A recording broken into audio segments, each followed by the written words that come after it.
Kansas Speedway is NASCAR's longtime home in the heartland, providing compelling speedway strategy and battles dating back to 2001. Carl Edwards' video game Send, and even today's battle between Kurt Busch and Kyle Larson are reminders that while Kansas Speedway doesn't have that historic draw that Bristol or Charlotte might have, the racing can be just as good. Hi, welcome to PitStop TV, the virtual Kansas Speedway for tonight's Twister 250. I'm Andrew Cardinal IV with Emerson Arden alongside, and on the subject of great racing at Kansas, Emerson, we're in for something a bit different today. NASCAR Cup racing at Kansas on iRacing at least has definitely gone through some changes in recent years, though the biggest has to be here in 2022, seeing next-gen competition on the pavement here in Kansas for the first time. Absolutely, and we're coming off the heels of an amazing race from real life, of course, with amazing racing all day, cars running up by the wall. We've mentioned in previous weeks, these drivers actually are making true mistakes, and it just adds to the level of perfection a little bit more.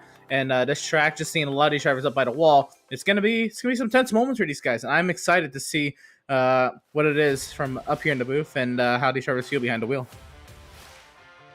As we get ready then for today's 250 miler, let's get into the sim first off and talk about this track, 1.5 miles located in Kansas City, Kansas, and properly in Kansas, as Clint Boyer was sure to let us all know today, much to Jamie Mack's dismay. Talking about Kansas, there really isn't a whole lot, Emerson, aside from the progressive banking. I think that's the biggest thing to talk about whenever you come to Kansas Speedway for whatever reason. Even if you were to come onto the road course today, it really has to be the progressive banking in the oval. That top side, it's a little bit unconventional to some that might not be totally familiar with oval racing, especially short and dirt oval racing, but that top side tends to be best. Absolutely, that top side, it with the progressive banking, you can carry more speed through the corner.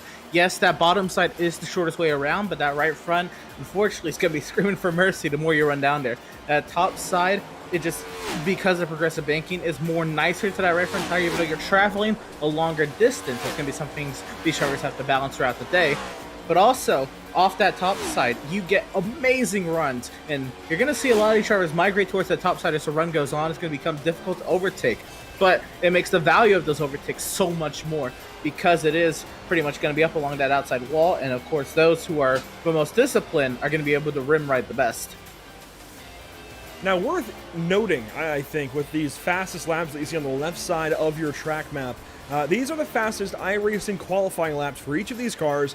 Fastest, of course, in IndyCar. They do sometimes put Kansas on the official schedules, but the fastest of the stock cars, and even faster than a Silver Crown car, is a NASCAR Xfinity Series car now, at least of the current vehicles. And even if you were to include the old NASCAR Nationwide car that is legacy content now, Emerson, from 2010, that Chevy Impala, it's even faster by a tenth than the fastest Gen 7 qualifying time set this week by Brad Wright at a 30.174. Malik Ray went to a 30.063 in a 2010 NASCAR Nationwide Series Chevrolet Impala. Now, I'm not going to share my opinion on that. I think everybody can make their own opinions on that, but that does definitely tell you just how different this Gen 7 car is compared to anything else we've ever seen. You go to these speedways like this, and the speeds are actually lower than NASCAR Xfinity Series racing from years ago when they were a second and a half of what they can currently do. So definitely a big change with these NASCAR Cup cars, but they do exactly what we've already been talking about this season, provide us with great racing. So I think that's a decent trade-off. You know, you might not be going as fast, but you're getting fantastic racing as a result, as we saw even today in Kansas. Talking about our standings, Mario Miranda on top. Steven Stepien finally gets a second win on the season, and I think is cementing himself certainly for a championship fight. But there's still so long to go in this season, Emerson. We're only through 11 races. We've got to get through 26 to get to our actually, I guess 25 to get to our playoff cutoff. So still more than half the season to go to that point, but we do have to start thinking about it. Yeah, absolutely. It's going to be, you know, next up with the All-Star race next week. It's about that time. That kind of, it doesn't necessarily mean we're halfway through the regular season, but it feels like that. And actually, it kind of is actually. 25 races. This will be race 12, so it kind of is. Yeah, I guess so. Yeah, that's right. Especially with the one race we took out earlier on in the season. So yeah, it's going to be halfway through the regular season. you need to do a self-evaluation there. What do you need to be doing better, and then you need to be executing better if you need to be doing better, and if you're doing well, you need to maintain that and find ways to improve upon that. Again, these points, they're really close, especially around that 16th place positioning on the point standings, which is, I'm imagining, going to be the cut line there. The Schoonover, he's 215 back, a point lead of Mario Miranda. You see Kip easily right on his heels. Brendan Banks, Isaac Mock, they're all right there. Richard Swavely. There's so much that can happen as well. One blip at a wall, even on the last lap, and that entire right side of the point standings could change. Yeah, a lot's going to change, I think, over these next few races. Certainly, less than 18 points from Reeves to Mock means that that's all going to switch. And Swavely really is not far out. He's only 4 extra points behind Banks and Mock. And just as easily as those guys can move up, you can see Shoemaker and Mahar drop out. And even Warren Kyle Keith. Now, he's safe in the top 30 right now, which means he's, by virtue of his race win, into the playoffs. But if he does start to slide, you have to start considering, if we start getting more and more winners this season of just one race apiece, it's just like in the NASCAR Cup Series, where we could end up with more than 16 race winners. But are we in that situation yet? Not really. Miranda's got 3 wins, Stepian's got 2, Reedy's got 2, and Sanchez, Peel, and Keith, they've all got 1. Even Zach Wilson has got 1 from back at Richmond. So I don't think we're in quite that situation just yet as qualifying gets underway, but maybe something to think about as time goes on. Speaking of last week's winner, Steven Stempien from Darlington, up to the top of the board very quickly in car 81, and even pulling the Kevin Harvick downshift right there and throwing it for a bit of a slide. Lawson Peel, quick in qualifying as well. He's at a turn 4, wrapping up his run. Lawson Peel coming through the trial will cross the stripe. It'll put it second quickest out of 5. And he'll go ahead and pull off here. These guys, they only get their 2 laps. That is Lawson Peel's second lap. We're on board with Kalis now, working his way up to speed here down the back straight there. And Justin Erb now rocking his way into turn 3. You seen Erb? I get it. I see. Yep.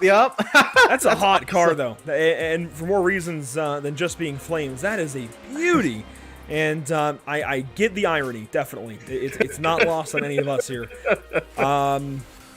We'll let that one be. I actually had almost typed out a line for the intro referencing the Matt Kenseth, Joey Logano situation from here in 2015, but being that I sit on one side of the fence that very few fans sit on, I figured let's go ahead and leave that one be, but you can, of course, draw your conclusions from that machine. Here's the Red Rubber Media number 99, Mario Miranda. I love what he's done here with this car. A nod to his own graduation recently. So to Mario and everybody else graduating from, be it high school, college, whatever, congratulations on making it to this point.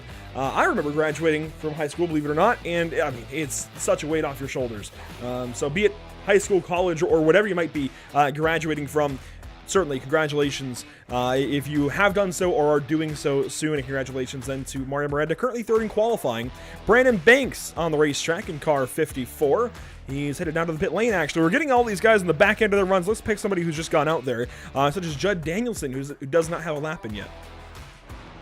And he's canceling his lap. All right, how about Ross Harlow?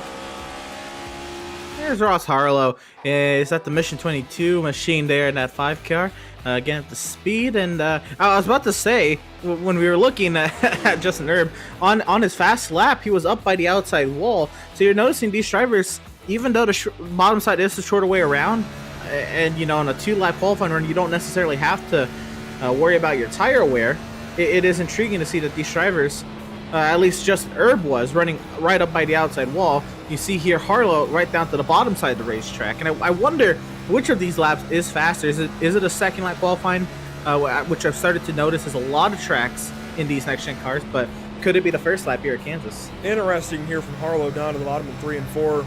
Sticking with it, we'll see what he can do. These cars have trended a lot more snug in recent weeks. Well, just with this car in general this year as opposed to previous NASCAR Cup cars. Harlow going to back it down after 1 lap and call that a qualifying run. I'm surprised. These guys are just running that 1 lap and calling it a day here. Sturgeon across the line. We'll see what he can do in the Big Fridge. I think that's Big Fridge. Could be Big Frig. 14th spot for the 26 car. Not a bad run. Yeah, it looked like he was going to send it up on that outside lane, but just caught the wall there. A little too aggressive on the entry to corner. And that's going to be the beauty of running that outside lane, is that you have to, time when you let off just right to not, not screw yourself entering the corner, but also, keep the speed up. Well, that goes back to what I was talking about with the cars trending a little bit tighter this year. Past iterations, the Gen 6 was always a bit more free, even when they had the big billboard on the back. The car was just a little more free, especially if you got the seam there at the bottom of the lane.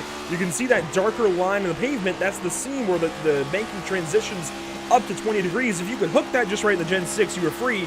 If you missed it, you were tight. Or maybe a little more neutral, and it could go either way. These cars feel a lot more tight, a lot more snug until you over-rotate them somehow, and that tends to be more with weight transfer. You have a lot less to lean on that right rear. So where you can go up the racetrack and actually use the throttle to keep the car tighter and actually carry more momentum, it feels like, I think that's where these guys will want to go. That's where these guys are going. Quite simply, if you let off the gas more, the car gets a little more free because you have to get back in the throttle harder. I don't know. It just seems like the top side is going to work, and certainly is working here for Charles Phelps. And you know what, Andrew? I'm starting to realize. Ooh, 7th.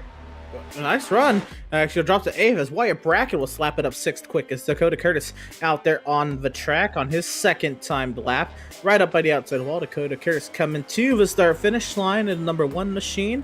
And he will put it 8th quickest for Dakota Curtis. But what I was going to say, Andrew, is I'm starting to realize very quickly here that this is going to be very similar to Darlington and how you use the throttle throughout the corner.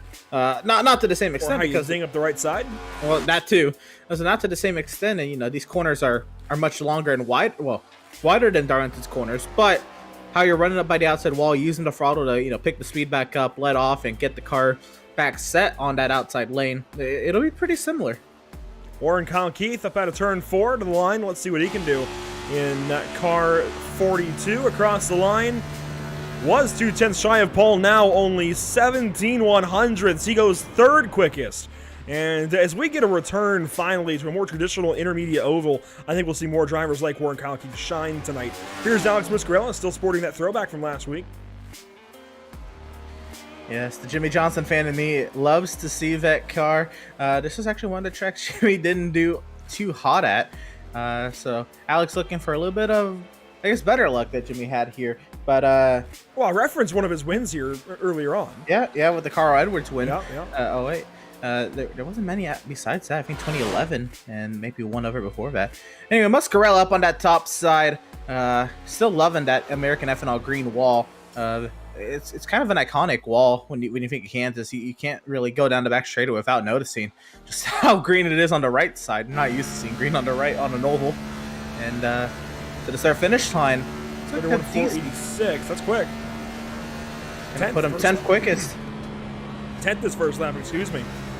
Good first lap, only a 10th and a half off. So if he trends the same way on this second lap that Warren did and picks up 2/10, oh boy, we could be in for a really solid lap here from Alex. And he doesn't give himself nearly enough credit, Emerson, but we've seen him really pop off these last couple of weeks. Dover and Darlington especially. He's been fantastic, up to 3rd in the standings. No wins yet, but maybe it happens here today at Kansas. Across the line, picks up a little over a 10th and will go 7th on the board. Still a good qualifying effort at car 48. Great lap. He got a little tight out of turn 2, and I think that's really where the difference between himself being 7th and himself being higher up in the running order came. Here's Joseph Mahar going across the lines at 32-1. Beat down the order a little bit, but here's the second lap. He's sitting in the middle of the racetrack. This is one I haven't seen. Through the middle there in 1 and 2, keeping it low out of the corner. Now pops back up to the wall. Going to get an arc into the other end of the speedway through turns 3 and 4. Trying to hook that bottom seam.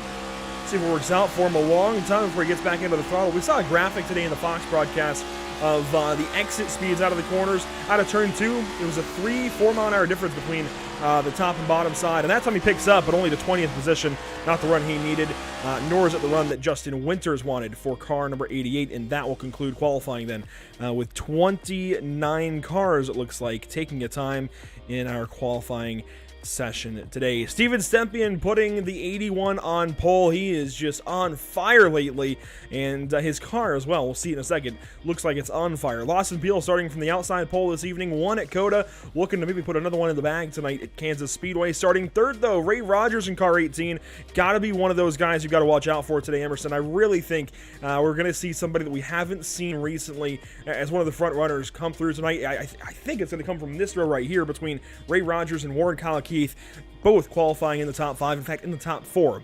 Mario Morendo with a couple of wins, in fact, 3 wins in the season, most recently at Dover. He starts from the 5th position, Garrett Brown from the outside in 6th. Starting 7th, it's Brandon Banks in the Geico 54 with Alex Musgrave outside, starting from 8th. And to wrap up your top 10, you have got Zach Wilson, Richmond race winner on the inside, and Joe Sanchez, Phoenix race winner on the outside. Find our way back to row number 6. It's the 10-car Wyatt Brackett. I think that's a good starting spot for him. He'll be set alongside the 1 of Dakota Curtis there.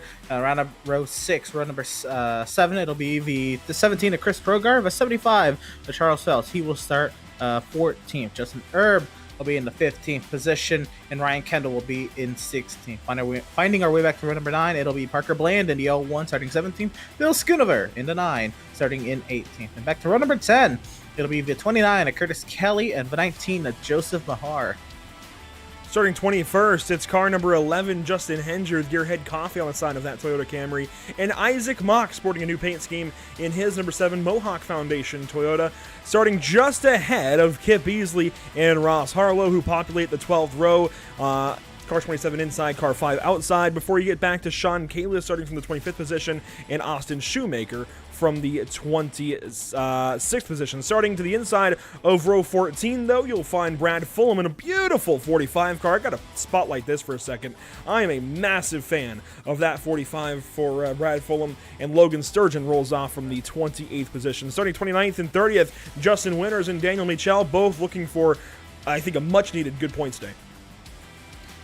Certainly, working our way back to row 16. Couldn't hurt. Richard Swavely is one of those drivers just outside the cut line. Judd Danielson could be in use of a good run there in 32nd. 33rd, it'll be the 77 of Brian Curry. The 4, Chris Shoemaker to the outside in row 34.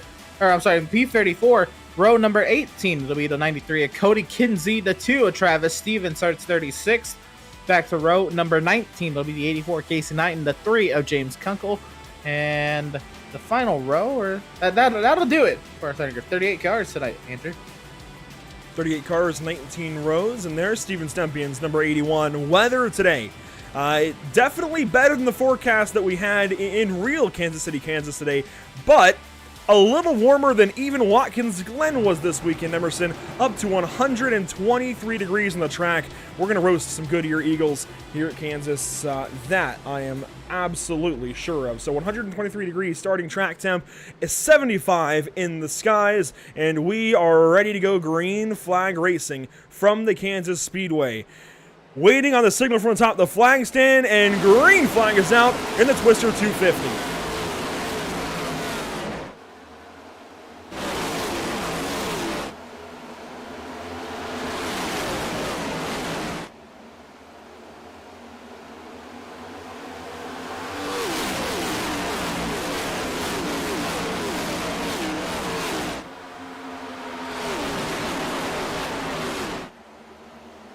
Out of turn 4, Stempien on the top side, Lawson peeling behind, and Ray Rogers working that bottom.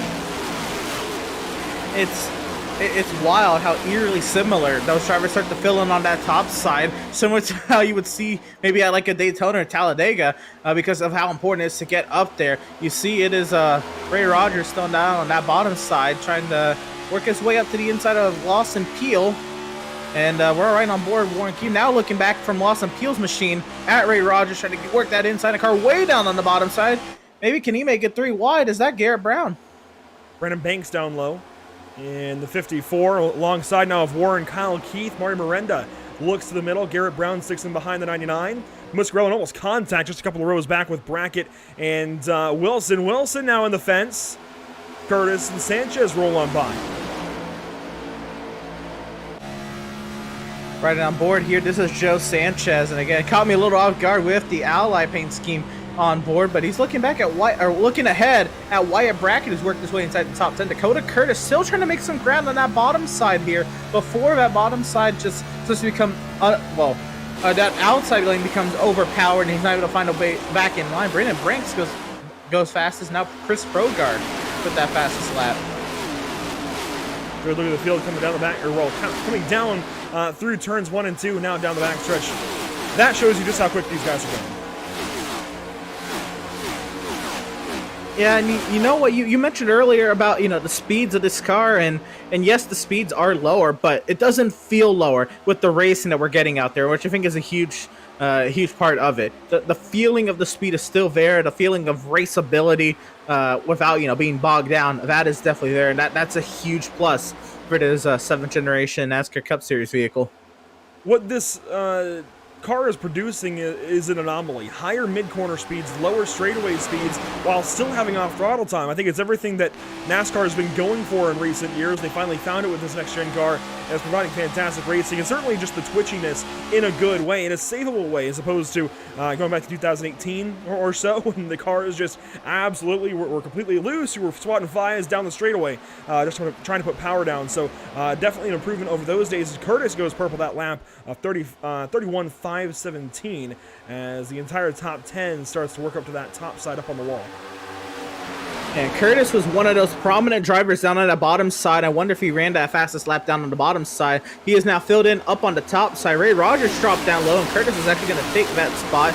So that's Curtis up to the 7th position. And the way you got to make overtakes here, it's going to be similar to dirt racing. That's why you saw drivers like Tyler Reddick, Kyle Larson, and Christopher Bell do so early on. You got to be performing slide jobs when you get to the point of the race like this. Somebody who's working on it is Mario Miranda. Gets passed up on the straightaway here, but he's working down low on Warren Kyle Keith and Brandon Banks. And I think trying to take advantage right now of the fact that they're relatively stacked up and they've got to check up for each other at some points of the track and can't use the full benefits of being on the top side, but it's just not working the way Mario needs it to. It was for a moment, but it's starting to stagnate. And when you make that initial move, I'm sure he came off the top side in turn 4 and dove it to the inside of Keith down the front straightaway. That was great because he had the momentum from the top side off of turn 4 and used that to make a move. Oh, Curtis! Back straightaway. He'll catch it down the bottom side, but he's going to lose a lot of time, and he popped the wall. A lot of damage. He's definitely been on the wall hard. That right side is all kinds of torn up. The Victory Sim Toyota Camry in trouble. I saw him also pop the wall in 4. I don't know if that's where that damage came from or if he lightly scraped it in 4 and really popped it in 2. But nonetheless, Dakota Curtis, a big moment there. But what a save. We were just talking about the saveability of these cars, Andrew. That's right on board with him. This is going back to when he catches this damage in 3 and 4. And again in turns 1 and 2. Gets the wall right there. Catches the safety barrier in just the wrong spot. Otherwise, the corner actually looked fine. He wasn't out of control, wasn't overly tight or anything. Just came up out of the corner a little bit too early. So we'll see what happens here out of turn number 2. We'll put this Camry up into the fence, and he just gets loose. So tighten one end, loosen the other. Not what you want to see. I don't know if it entirely that right front damage had a say in how his car broke free there, but certainly he just had another moment on turn 2. Down to the bottom side again, losing a lot of time. He's now to 20th position now. Sean Kalis getting in behind. It's wild how aero-sensitive these cars are. If that is the case, how he just barely scraped the wall there out of turn 4, and now he's fighting a loose condition. Charles Phelps, Justin Hendry battling for the 16th position behind Parker Bland, and Hendry getting the best of him. Working the top side, gets clear of Phelps into turn 3. Now drops that Camry down to the bottom and tries to find some way by Parker Bland, but I don't know if he's going to find it down low. You're going to have to run the top side if you want to be successful. That said, it looks like Hendry able to grab a position, at least by the start-finish line. Does he clear Bland into 1? I'm not so sure, but I think he can use 1 and 2 once again to clear him this time. And drives down there, but not nearly the advantage that he got last time in 3 and 4. And that's another thing. You could be a car on the outside, and you don't have to threat when somebody dives it down to your inside. You just have to pick up the throttle to the point where they can't clear you. You don't even have to fully be up alongside them, just to the point where they cannot clear. Where that spotter is not telling them that they are clear up. though nearly clear there. That he won't. It's really tough to make that pass. He worked on it for over a lap, but he was rewarded for that position. How about cars 17 and 55? Chris Progar sporting a number that can be spotted from Texas, where we're going next week for the All-Star race. That is a big number on the side of that Fastenal Chevrolet, but he's into the top 10, and I'll be honest, I was starting to doubt what Progar had this season, but this Chevrolet looking good. I know it's still early, and he has a little bit of right-side damage, so I will do the courtesy, knock on wood for him, but much better showing today than we've seen out of Chris most of this season, at least since we picked up coverage, and certainly giving him reason to feel pretty good 15 laps into this race. Certainly. He's on that bottom side still very well. Ray Rogers was one of those who was on the bottom side earlier before he lost a spot, and actually Rogers is going to take the spot from Progar. From the looks of it, they're still going side by side, and this battle's not over. But definitely Progar keeping this. On the contrary, I think Progar is passing him. Well, yeah, he'll clear up. Progar was just 9th. That was 8th. Certainly, Rogers, he's kind of been up and down throughout the top 10 because he started much higher. But Rogers was one of those who wanted to stick to the bottom early, and he just is starting to realize he can't do that. Justin Erb sliding back a little bit. There goes the 11 on by Justin Hendry. So Hendry, I think, the most handy on the bottom side so far. He's got something rolling, and now, once again, down to the bottom, you can see the field up ahead, 3 wide, with Rogers digging to the inside of Progar. But Hendry's got something here in the 11. I really hope he's able to keep this up and continue to use this bottom side to his advantage, because if so, we've got something special in car 11. Certainly, Hendry making some easy work out of his competitors. I'm only worried about that right front tire wear and tire temperature. How much stress is that right front undergoing, and is he going to be able to maintain this position at least? Well, if he continues doing this, where he popped back up to the top side that time as soon as he got clear of Erb, now he goes to the bottom. If he swaps, I think he might be okay. Certainly, and if he gives the right front a chance to breathe, we kind of heard it a little bit when Kyle Larson popped the wall one of those several times throughout the day. He was riding off the right rear, and then he got loose, and he heated up the right rear, and Cliff Daniels told him to drive it off the right front. And if he can start, driving the car off the right rear, if it is that interchangeable anyway, he can preserve the right front a little bit. Back up to Joe Sanchez and company. Progar's got some right side damage, and some big right side damage, more than I thought he had. And still ahead of Ray Rogers. Now Curtis Kelly, Muscarella side by side up out of the corner. Kelly's been good in recent weeks as well, sporting another throwback here to Dale Earnhardt. Rather common for him to do so. I really have enjoyed seeing what Curtis can do this season. I think he's proven to be a rather formidable rookie, one of those good old boys rather than Dale Earnhardt paint schemes every week. But I really have enjoyed seeing what Curtis Kelly can do with this field. He's usually around the top 15, if not the top 10, and today no different in 12th position currently. And we're barely a third of the way through stage number 1. We're going to lap 45 then lap 90 for stages 1 and 2. Right, and you can already see he started 19th. He's up to 12th. He's been as high as 11th. He's been working his way forward. As you said, he's been fun to watch. He's always a name that we see prominently in this midfield.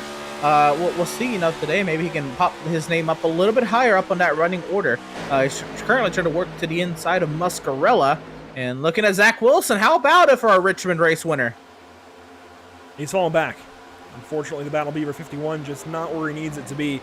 Justin Hendry, though, is on the way up. So these two teams, these two Toyotas, what I was going for, I don't want to say teams. These two Toyotas are going to swap spots, I think, soon, as Hendry continues his move through the field, this time bringing Justin Erb. I think Erb is learning from what Hendry's doing.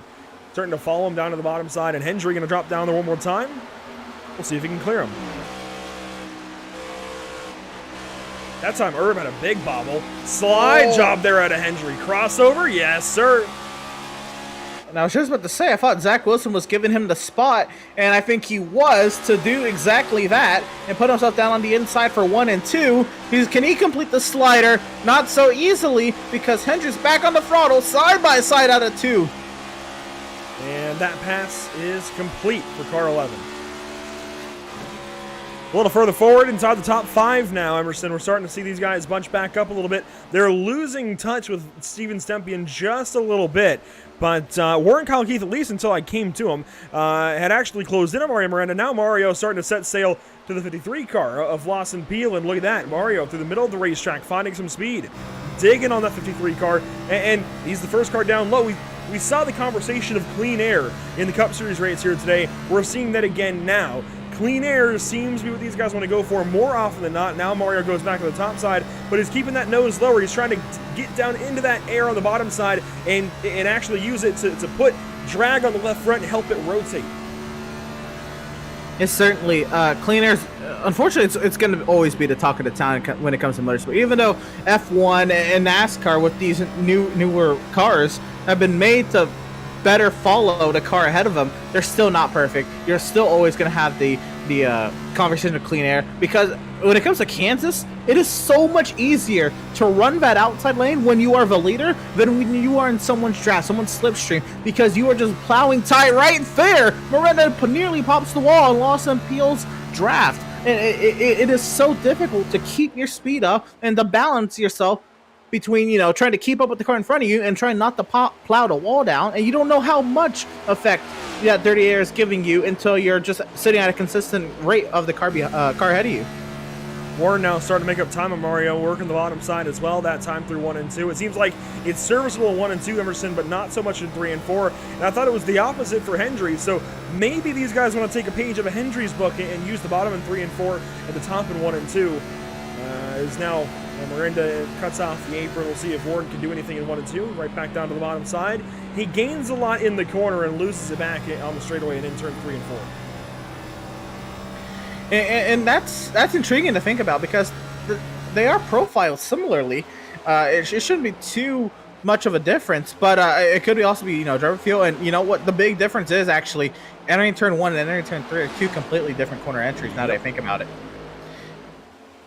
Yeah, it's not that perfect oval like it's over. And Curtis Kelly slaps the wall hard. He is in it big time. I was just going to comment on Muscarella's damage, but Kelly knocks the wall down in 3 and 4 rather.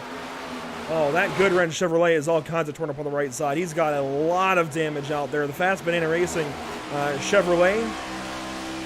It looks like he's continuing on. We saw Kyle Larson pound that wall 3 or 4 times today and continue on, and it looks like Kelly's going to do the same.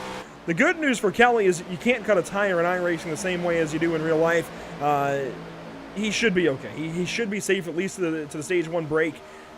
Be able to come in, get tires, and get repairs, and should be able to recover as Hendry and Wilson battle still.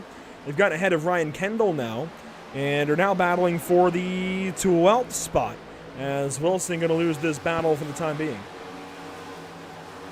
I thought Wilson had already lost this battle once, so did he make a comeback here on the 11 of Hendry as a Muscarella up the road?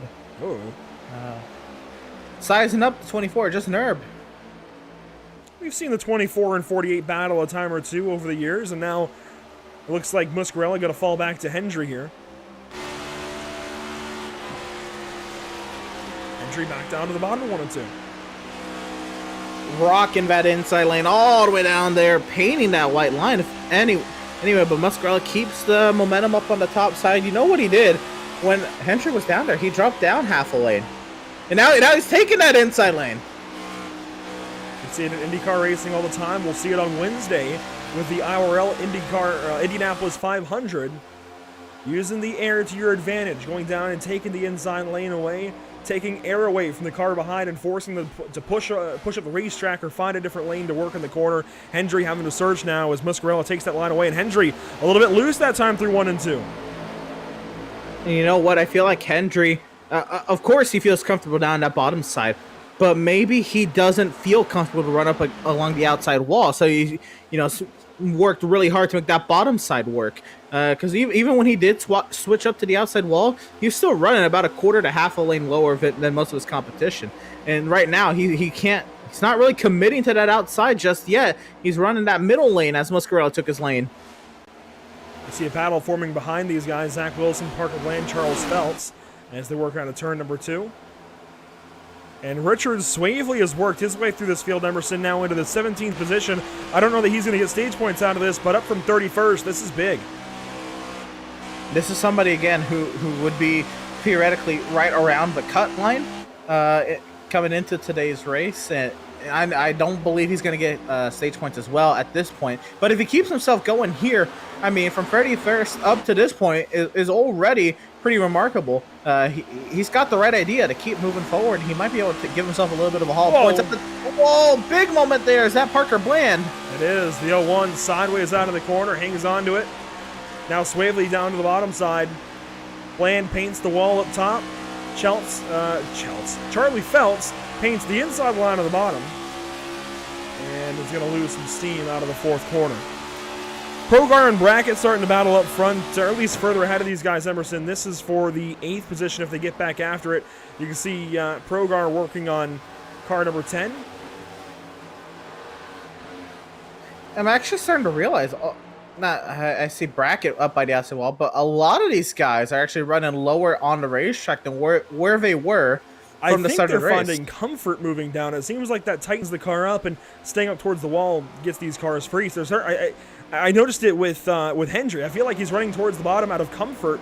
When he ran through the middle, big crash! Swavely and Phelps. And the 45 of Fulham is in it. We were just talking about Swavely moving up from the back of the field. Brad Fulham with that beautiful car, and Charles Phelps getting the worst end of it. Oh boy, that 32 is junk. Fulham a lot of damage as well. He can at least continue, I think, with relative ease. I say relative because the nose of that car is very much damaged. No, is that Swavely spinning ahead of him? Oh, yes, oh, no. Swavely spins under caution. And I'm not sure he was ready for that storm. That car is destroyed. That is unfortunate. Swavely, he was making a lot of work at a track that's very hard to overtake on. And we're going to get the replay here and see what happened on board Swavely with Phelps to the inside. Into the corner, Phelps just came up. And Fulham gets on the brakes. The car just goes right up to the wall and meets them up there. And I'm interested to see what causes Swavely to spin here after the fact. He's got some suspension damage, it seems like.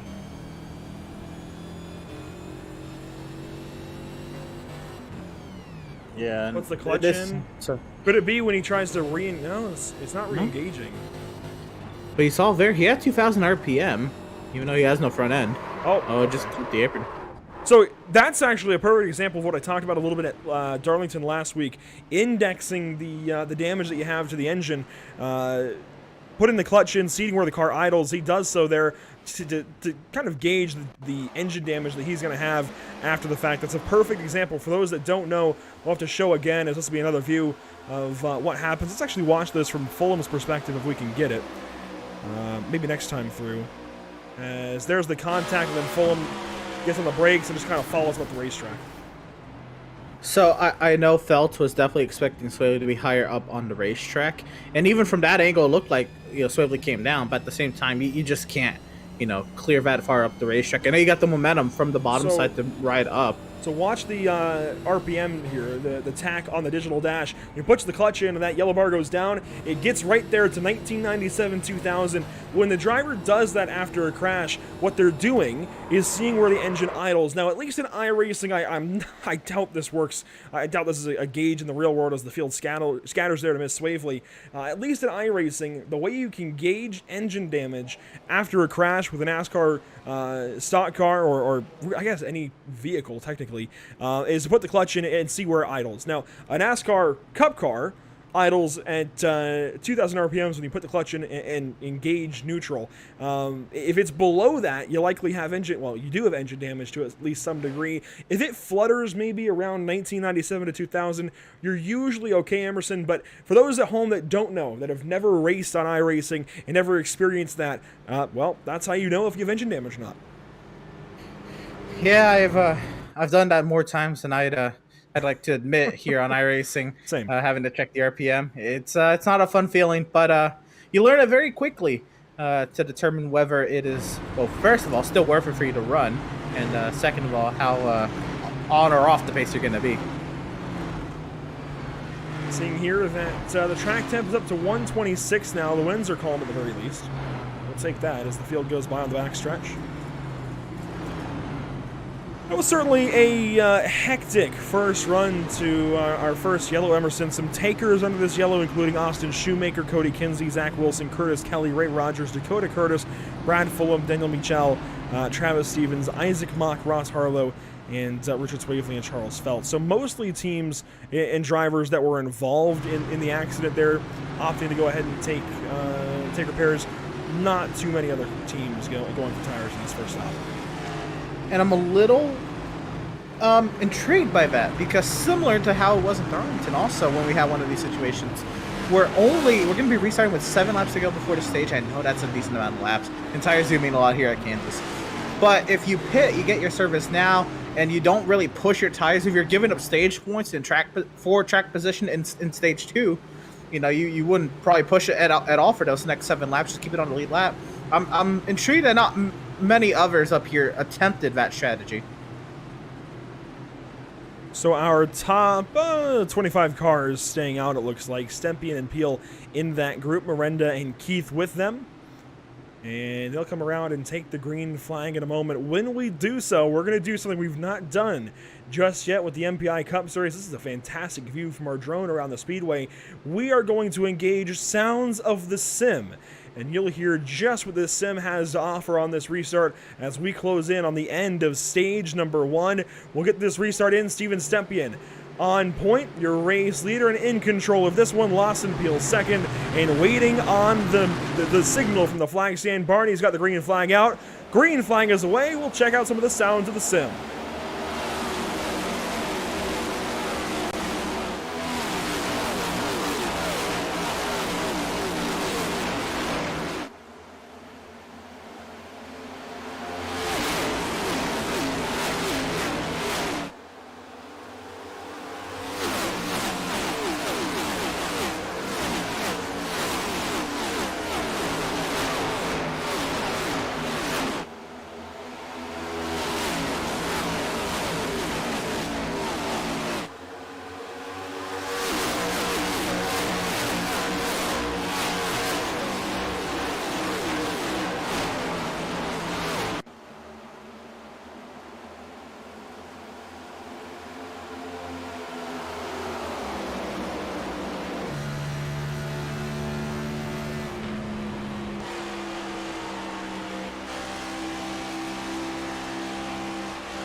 Justin Hendry in trouble there. You see it. Car 11 down to the bottom side. Emerson. Sounds of the sim being cut off a little bit early. Not by a yellow yet, but boy, we almost had one there with the 11 down to the bottom, down to the apron, and he's down to 29th. So one of our early chargers, one of our best cars. Oh, and a problem here. Car 51, Zach Wilson in trouble. And that will bring out the caution. Looks like he actually avoided that inside wall, but full course yellow out, and I think he's gonna be okay. I think you're right. He should be all right, but we're starting to see the arrow come into effect for these teams, these drivers. Here's Zach Wilson coming up on Bill Schoonover, has to check up a little bit, back the car up, and it just kind of binds the whole thing up. He goes for a spin to the inside of the corner, one side of the backstretch, and roof flaps deploy, stays in the brake, rolls at just the right time. That is how you avoid a wall. That is how you save a car. Beautiful save, and he's very lucky that there's all that asphalt down there that he was able to do that. That definitely does end that lifespan for that set of tires, but nonetheless, he's got a car still under him. On board here with Zach Wilson. Let's see just how close it gets right here. Oh boy, too close for comfort. I think race controls determined that was the stage because everybody's in. Yeah, I think being within 5 laps of yellow, it's easier, or 5 laps of a stage, it's easier to just go ahead and call that there and bring the field down the pit lane. So Steven Stempian, your race leader, will bring the field down to the safety of the pits. And for the first time tonight, we get to really see what these teams are doing in the pit lane. It should be a very cut and dry 4-tire and fuel stop, but Progar deciding that maybe it's not. He actually misses his box. Yeah, he pitted into the same stall as Muscarella and then realized, well, this is Muscarella's box. That is unfortunate for Chris Progar. He's probably going to have to come back down here and get 4 tires. I imagine he's not going to stay out there. So it was a good day going for Austin, or not for Austin, for Chris Progar is turned around, and I think Austin Shoemaker might have stayed out here expecting to try and race for the stage, but hey, maybe he is. Maybe that's the case. I doubt it, though. If everybody else came in, I highly doubt that the stage will be allowed to go. Do we have official word? I don't have my voice chat on, so I don't hear any verbal from Race Control, but Race Control has been typing messages out. Nothing about the stage is confirmed. Miranda asked, and then everybody came down to pit lane. I'd imagine if Miranda came down after asking, that should be the stage. One would imagine. Let's go ahead and bring in Steven Stempien. I suppose we can pose him that question, and if not, then we'll find out live. But Emerson, here is driver of the 81, winner last week at Darlington, Steven Stempien. And here he is, the driver who's been out in front all day today thus far. Steven, well, first, can you tell us, is that confirmed the end of the stage? Yes, it is. Well, congratulations on your stage win, picking right up where you left off last week. 41 laps led. How is that car, and how is it in clean air? It's feeling good, man. Really liking the groove it was in on that long run. Hoping we can get some more long runs, because I feel like I put some distance on those guys before the caution, so I was a little bit conservative and going hard, saving the tires a little bit, but feels good. I like being out front. You know, got some good luck from last week, just carrying on to this week. So I thought of it, especially during qualifying, and now that, you know, they're not even similar shaped tracks, but the fact that you're running up against the outside wall today, and that, you know, you were all worried about the outside wall last week, how similar is it in terms of throttle control and discipline when it comes to running the outside lane here at Kansas as opposed to last week at Darlington? I feel like it's pretty similar. Obviously, you know, you're on that high line, so you know, a little bit of off throttle time. You know, it's just good to be at a speedway. You know, just like being at different tracks. You know, we had some changes the last couple of weeks with different tracks and road courses and stuff. It's nice to be on a 1.5 miles. Right on. We all are doubled up and getting ready to go here, Steven. Congratulations on the stage 1 victory. You're going to be restarting P2 here outside the front row. Best of luck to you, driver. Hopefully we're talking to you a little later on. I hope so. Thanks, guys. Driver of number 81, Steven Stempien. 41 laps led. Starts to the outside of Austin Shoemaker. The Drinking Bros Racing number 81 has been fast these last few weeks, really lighting this field up. And we've talked about, we've seen Ross Chastain, Tyler Reddick come alive this season in the NASCAR Cup Series. They seem to feel this Gen 7 car. William Byron as well. They seem to really do well with it. It seems like Steven Stempien can be counted in that category. And could you imagine if this stage was restarting now and we had a 1-lap dash potentially? Oh boy, wouldn't that be something? As Austin Shoemaker will lead us to the green flag this time. He stays out and will inherit the race lead here. We'll see what that is able to do for car 14. Shoemaker fires off and away, and green flag flies.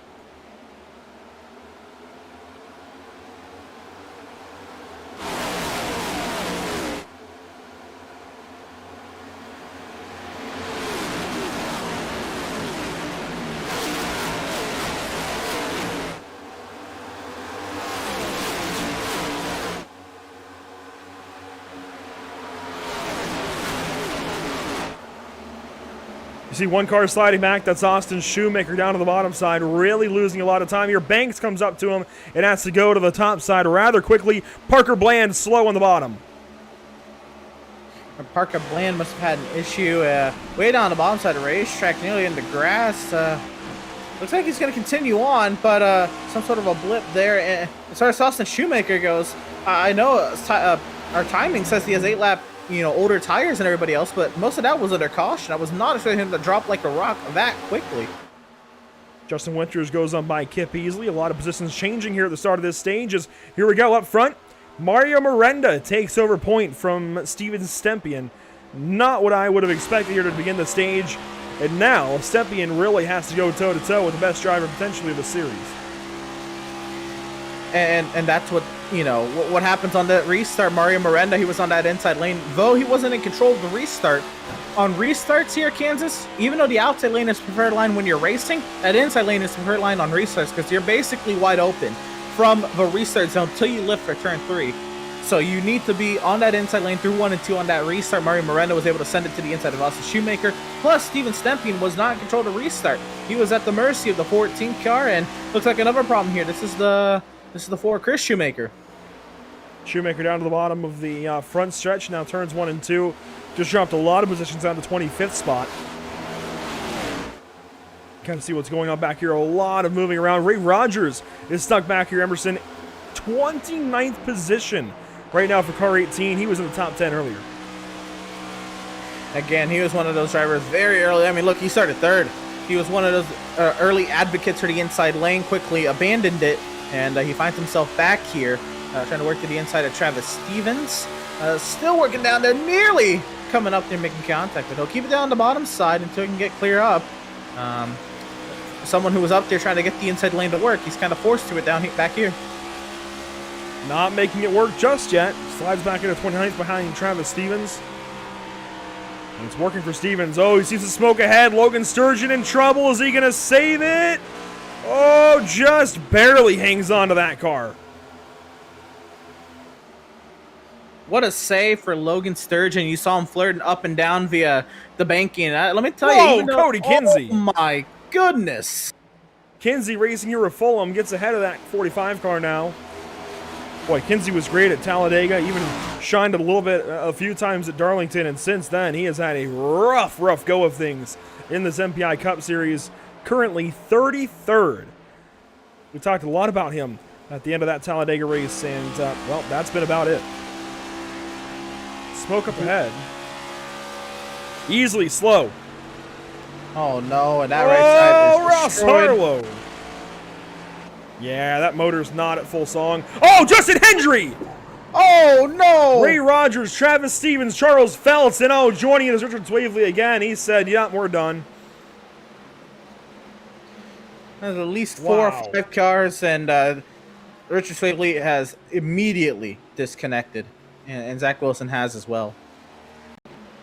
Didn't even notice that Zach Wilson was a part of this. I don't necessarily know that he was a part of it, but they disconnected at the same time. I thought Zach Wilson was way up. Actually, Zach Wilson's already out, it looks like. 12 laps down. Here's Kip Easley, loose in 3 and 4, just trying to hang on to that car. Keeps getting back into a tank slapper. He's just trying to hang on. Oh, maybe net codes a piece of Curtis Kelly there into the grass. You can see why he was all over the place on the front stretch now.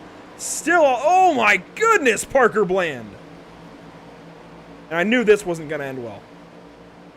And dives it down to the inside of his car on the apron. Yep. Oh, man.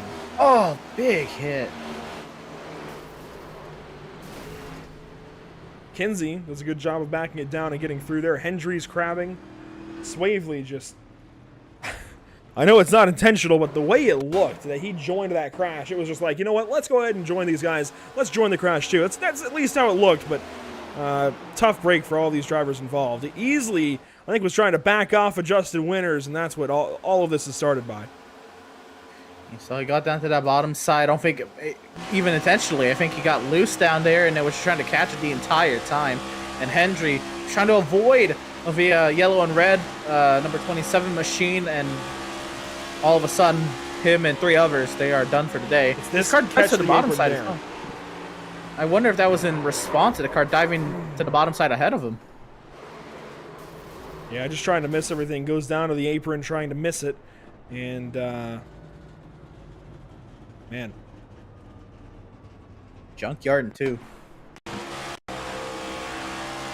And all of that started in turn 3 for perspective. Man. Let's see it from Parker Bland's perspective with that near miss of Easley coming back up the racetrack. That is a split-second decision. That is... Wow. We'll see that one more time. Let's watch this from Kip Easley's perspective, as he's already having trouble from the front stretch. This will really show us. Wow.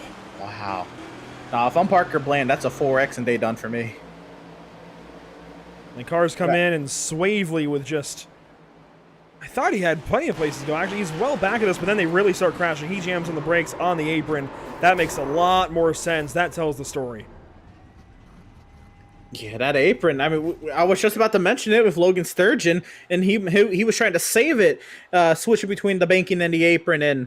Well, we've gotten several more examples of just how treacherous that transition is. Even though it's only 17 degrees, that's actually a lot, now that I think about it. But 17 degrees of banking between the flat there and the bottom side of the racetrack, that is a huge difference. And these cars, they don't like it. With the flat bottoms, Under this, what is this, third caution of the day now, some fantastic battles so far, but not many for the lead. Only 2 lead changes under our third yellow. We are going to go PitStop TV side by side for the first time this evening. Just shy of a third of the way. Actually, I think right at a third of the way into this race, Emerson. We will be back in just a few short moments with the restart to get this race back underway in stage number 2.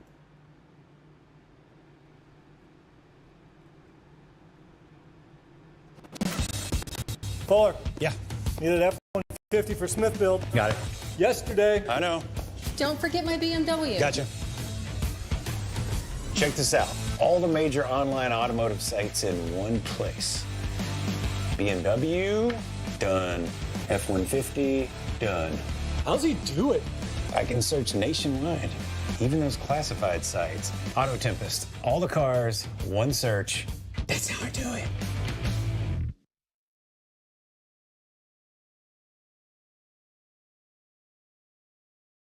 Hi guys, today me and Moose welcome to my extremely formal presentation of my 2 latest creations, the MPI Sync Chassis and the MPI Foldable Stand. When I created the MPI chassis, I wanted to have everything included, what it means. So in the MPI chassis, I wanted to have everything you need besides the electronics. So it has the keyboard tray, mouse tray, adjustability, TV stand, computer stand, super stiff pedal assembly, a seat that if you want, if you don't have a lot of space, you can fold it. If you have limited space. Sorry to end that one short for Max Pappas, but we have got a field of cars ready to go back green flag racing here on lap 56 of 165. Green flag is out 1/3 of the way through.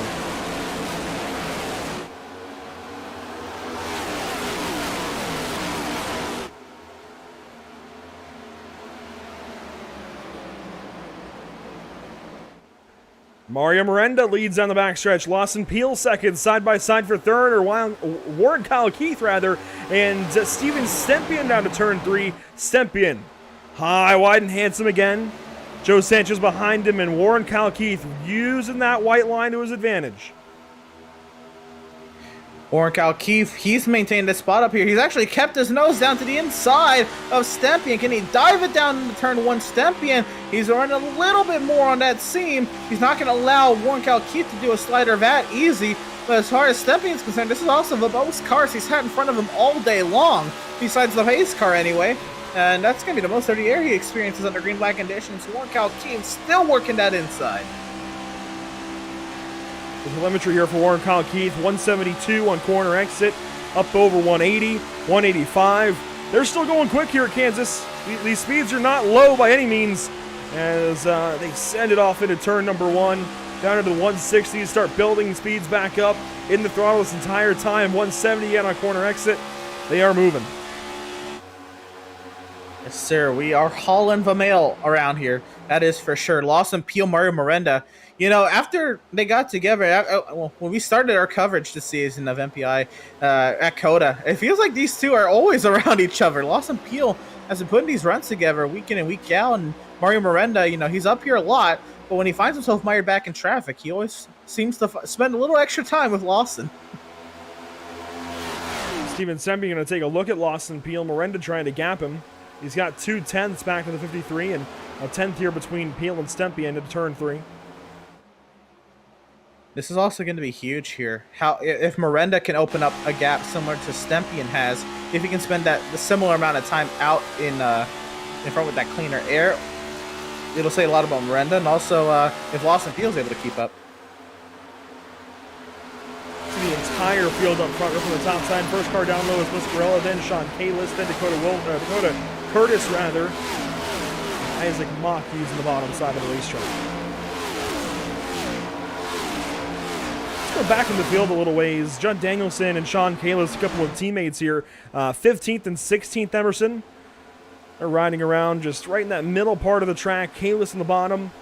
And Danielson up top trying to figure out who's going to take the spot over who. And it looks like Judd Danielson gets the nod over his teammate. And just ahead of these guys, look at this. Cars 24 and 48 have SWAT positions now. Herb trying to work on Muscarella. We've seen Herb working on Muscarella, but I thought Curtis Kelly had an issue. He's back up here right behind these guys, if anything. He did, but that's the great thing about these next-gen cars.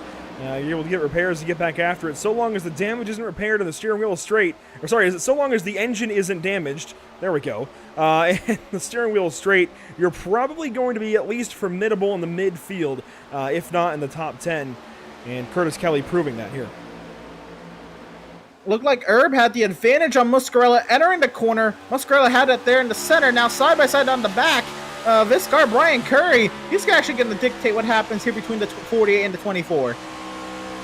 Curry a bit slower up top. There goes Muscarella down low. Getting this position away from car 77 and Herb in the wall. Unfortunate.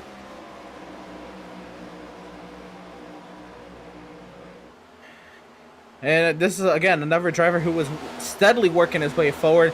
That's a good deal of damage to that right side. But we'll see if he's able to keep pace up here and at least work up ahead here. Judd Danielson and 43 Sean Kalis. Kalis on the bottom side trying to get this spot away, but it's not going to work just yet. As Herb has a slight bobble up out of the corner there. Now Kalis going to try and make a move to the inside. This would be for 14th position for Kalis if he's able to grab it. And yes, he will. Up the road, Wyatt Brackett, Garrett Brown very close. The Castrol 16 Ford Mustang now potentially going to have to give way to the number 10 of Wyatt Brackett. I've been very impressed with Wyatt Brackett today, running well inside the top 10 most of the day today. He's working over Garrett Brown, Justin Winters up the road as well. Wyatt Brackett, again, he started 11th, but you see there, he's been hovering right around here, and he's not put himself in any danger here. He's actually rolling up right here to the rear end, right all over that diffuser of the 16 to Garrett Brown, and well, we'll see down the back straightaway if he's able to close up any more.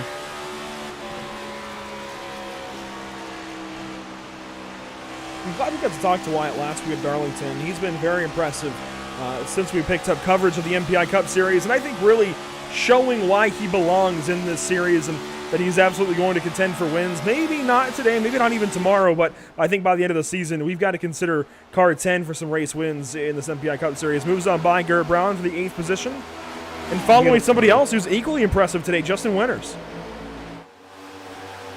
Yeah, Winters, he's had a great day today in that old school number 88 machine. Doing everything right. That car, I mean, for running up against the outside wall, doesn't look like it's been. I'm not sure what you do or don't remember from the Bluegrass iRacing Series, Emerson, but both of these drivers, in fact, 3 of these 4 in line at the back end of the top 10, Justin Winters, Wyatt Brackett, and Ryan Kendall, were all introduced to us here at PitStop TV via the Bluegrass iRacing Series months and now even a year or so ago, if not longer, maybe even 2 years ago now. Introduced to us through the Bluegrass iRacing Series and kind of hadn't heard from them in about a year until we picked up the MPI Cup Series this year, and definitely showing they're still very active on iRacing and still very strong, these 3 drivers. I'm going to be honest, I'm surprised we don't see more of them. Maybe John Kinder or some of those guys is, Sean Kalis, slow on the bottom side of the racetrack, giving up a lot of spots. He's on the 22nd now.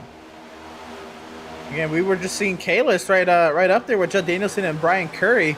So this is huge in that right front. That looks like a hurt right front. If anything, Kalis is now just trying to survive the next 22 laps or so for the stage yellow. So we'll see what happens. Riding on board here, this is Stampian working on Lost and Peel.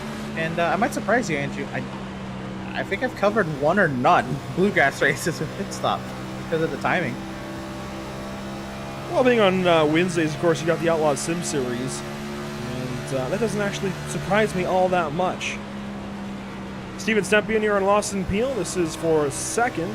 Mario Miranda still leading, but not by much. These guys are not far behind. Sanchez is in that fourth spot, then Warren Keith. Mario Miranda, he's not been opening up that gap we saw Stampian open up. And granted, you know, that might just speak more about Lost and Peel really keeping up with Mario Miranda. But we are going to get to that point now where the tires are going to start to show differences depending on how aggressive you're pushing that entry. And I think over these next 20 laps, we're going to see some gaps increase, some gaps decrease, and it'll be because who is taking better care of their tires. Lost and Peel moves to the middle. Peel searching around, and I love that this car is promoting that motion around the racetrack, having to search for grip again as Garrett Brown is in the grass. You're not going to find grip there. I love that he's searching. I love that he's taking the initiative to look down in the grass for grip, but he's not going to find it there. He'd be serving a slowdown penalty if this was earlier today. Lapping Travis Stevens on the bottom side. And for those of you that didn't quite get that one, we just wrapped up coverage less than 12 hours ago of the North American Racing League 24 Hours of Watkins Glen Cash Days event. And boy, that was a fun one. Here's Lawson Peel and Steven Stempian. Stempian with a move. Stampian, he's been waiting for this opportunity. He's been very patient. Stevens up the track, encroaching on Brandon Banks' space right there, and Banks will get on clear. As does Stempian. Through to the second position. So Stempian's car is starting to come alive as this run goes on, sporting the very fiery looking Dale Jr. Exalted colors. Stampian, he's going to be in the march for Mario Miranda. And I think Stampian, he quite enjoys this part of the run. Stampian, he's been very patient. He understands, even though he lost control of the race, lost the lead on that last caution, he was going to get it back if he stayed calm, stayed patient. He understands this is, you know, it's great to get that stage win and all, but, you know, this is a longer race. But he's having a shot here at Mario Miranda. We look back here at Sanchez trying to fend off Warren Keith.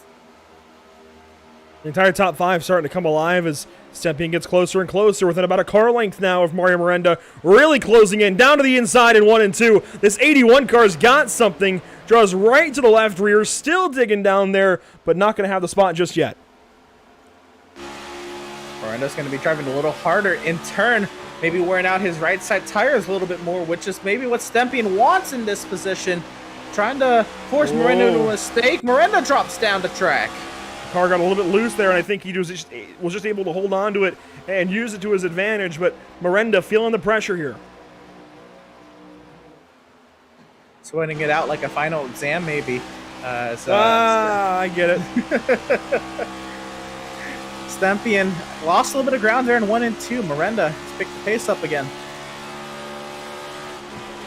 You see the live gap there, bottom right of your screen. Just over a tenth as the rest of this top bunch slides into line. Your top six all working the top side. Brian Kendall, Brian Curry, these guys, though, moving all around. Look at this gaggle of race cars in the front stretch. Brian Curry working on Ryan Kendall. Justin Winters working on Alex Miscarella. Or really, I think it's the inverse. Miscarella working on Justin Winters as they tear off into turn number 1. Miscarella down to the bottom side. And car 48 seems to be a bottom feeder today. Certainly, Muscarella had that pace. A little loose there off of 2. That's actually going to hurt his momentum down the back straight. Under attack from the 77 of Curry, but he's going to bring it back down to the bottom side, regather himself, and they go at it again. Ryan Kendall trying to make an appearance up inside the top 10 here. Side by side for position number 9.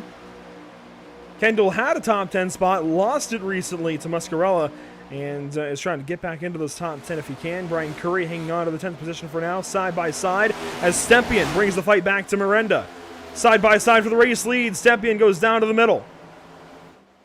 Miranda was uber loose out at turn 2. Somehow he caught it without putting it in the wall. Stempian actually had to check up to not hit him, and now Lawson Peel has a go at Stempian.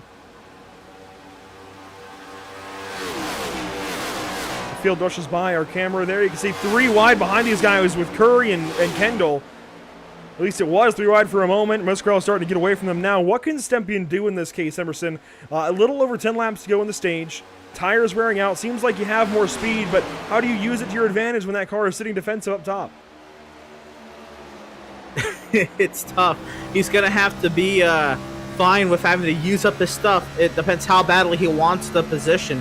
He's going to have to get a good run out of 4 and try to pull off a slider in 1 and 2, if anything. Maybe get up alongside, have the nose ahead, entering the corner, and then almost keep it pinned through the center of 1 and 2. You might get the wall if you do that, though. So it's kind of that risk versus reward. How badly does Stempien want control of this race again? That car bobbled again out of 2. Now they both go down to the middle side out of the corner, hooking that apron. Well, not the apron, but hooking the lower banking, hooking the seam. Stempien with a run. It's kind of weird. That's second groove kind of settles the car. Plus, it kind of helps it turn a little bit. It definitely did with the Gen 6 car. I haven't actually gotten too many laps with the Gen 7 car here, but Stempien and Miranda kind of both finding that line while keeping true to that outside. Look at the gap this top 6 has now as Warren Kyle Keith slides into 6th behind Brandon Banks. They've still got 2 seconds back to Wyatt Brackett in 7th as we work down the front stretch. Lap 80 complete, lap 81 underway. 9 laps to go in the stage. We've seen Miranda. He's been wrecking loose a couple of times. Stempien's got to keep that pressure on to keep Miranda getting loose and not hit the wall himself. Miranda into the wall. Not Miranda, Stempien into the wall a little bit. The first slip up in 2 weeks for car 81. That allows Peel to go on by. Here comes Joe Sanchez sizing him up. Peel is clear, and Sanchez coming full head of steam. Does Sanchez have this uber long run car that he might be able to do something here in the final 10 laps of the stage? He's sizing up Stempien, who's a little wounded, and now if you're Stempien, what are you in? Are you in damage control? Are you still you're sideways what you are. Oh yeah. Sanchez looking at the 81 car. Thinking of opportunity right in front of him here. Meanwhile, down to the cutoff line for points in this stage. Ryan Kendall into the top 10. Brian Curry has slid back to that 11th position with Judd Danielson just behind. These guys making a race out of things. Chris Progar back into 13th position. Again, those numbers can be seen from Texas, as can his speed as he comes back through the field, working to the inside of car 85. Can't quite see his car number. Can you remind me what that car number is? I just can't quite tell. He's making a brilliant move here on Danielson. He's going to have that one clear, done, and away. He now looks forward on Brian Curry. Danielson, can he have another lunge? He'll back off and enter the corner. Looks to me almost like it's an H car or an N car. It just kind of all blurs together. It's too small for me to see from here, but he works out to the inside of car 77, and nothing that Curry can do. That 17 is really coming alive as the tires wear off. Progar has got it figured out here, and he's got about 7 laps left in this stage. Oh, well, I don't know about that. He's sideways. Comes up in front of Curry, defending that top spot. Even as a broadcaster, I look up to that mirror to see where that next car is. And, defends that spot. The bottom is quick if you can use it just right and use the seams to your advantage, but, man, it can also get that car loose in a hurry. Back up towards the top of the grid, top of the scoring pylon. Lawson Peel into second place. Does he have something here at the back end of stage 2? Certainly. He's at that same margin. He's been behind Miranda most of this time. But does he have that extra oomph? Miranda has been getting sideways a lot, and Peel's kept his rear tires more happy. We'll see here. The closing laps. Wow, he's pushing. He's giving everything she's got there out of the corner. 5 to go.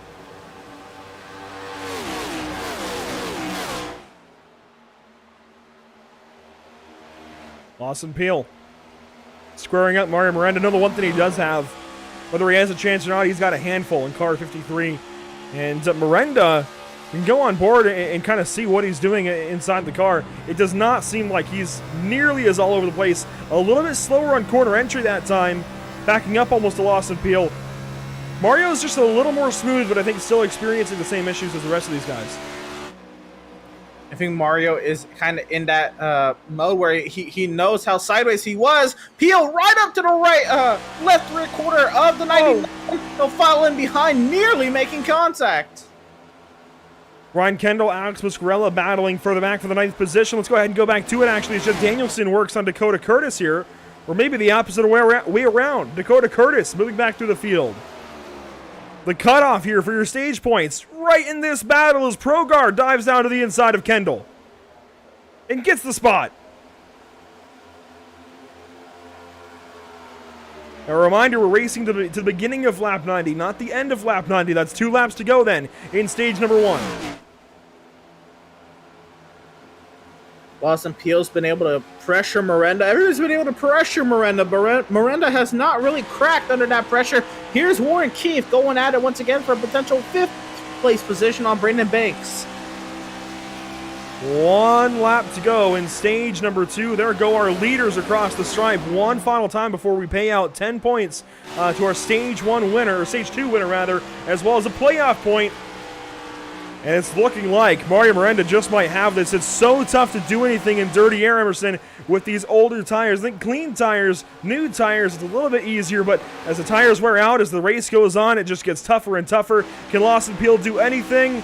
The answer to that question is no. Down around the cut line, Kendall back in front of Muscarella has got that spot as Progar and Winters battle across the line, and stage 1 goes complete to Mario Miranda. It's going to be that battle across the line. It's Progar over Winters, and that should be the point. There is the yellow flag from race control. That is the definite conclusion of stage number 2. And Mario Miranda, he was actually on it. A well-deserved stage. I am now wondering, what is the decision going to be from the 81 pit? Are they going to fix that damage, or is he going to live with it?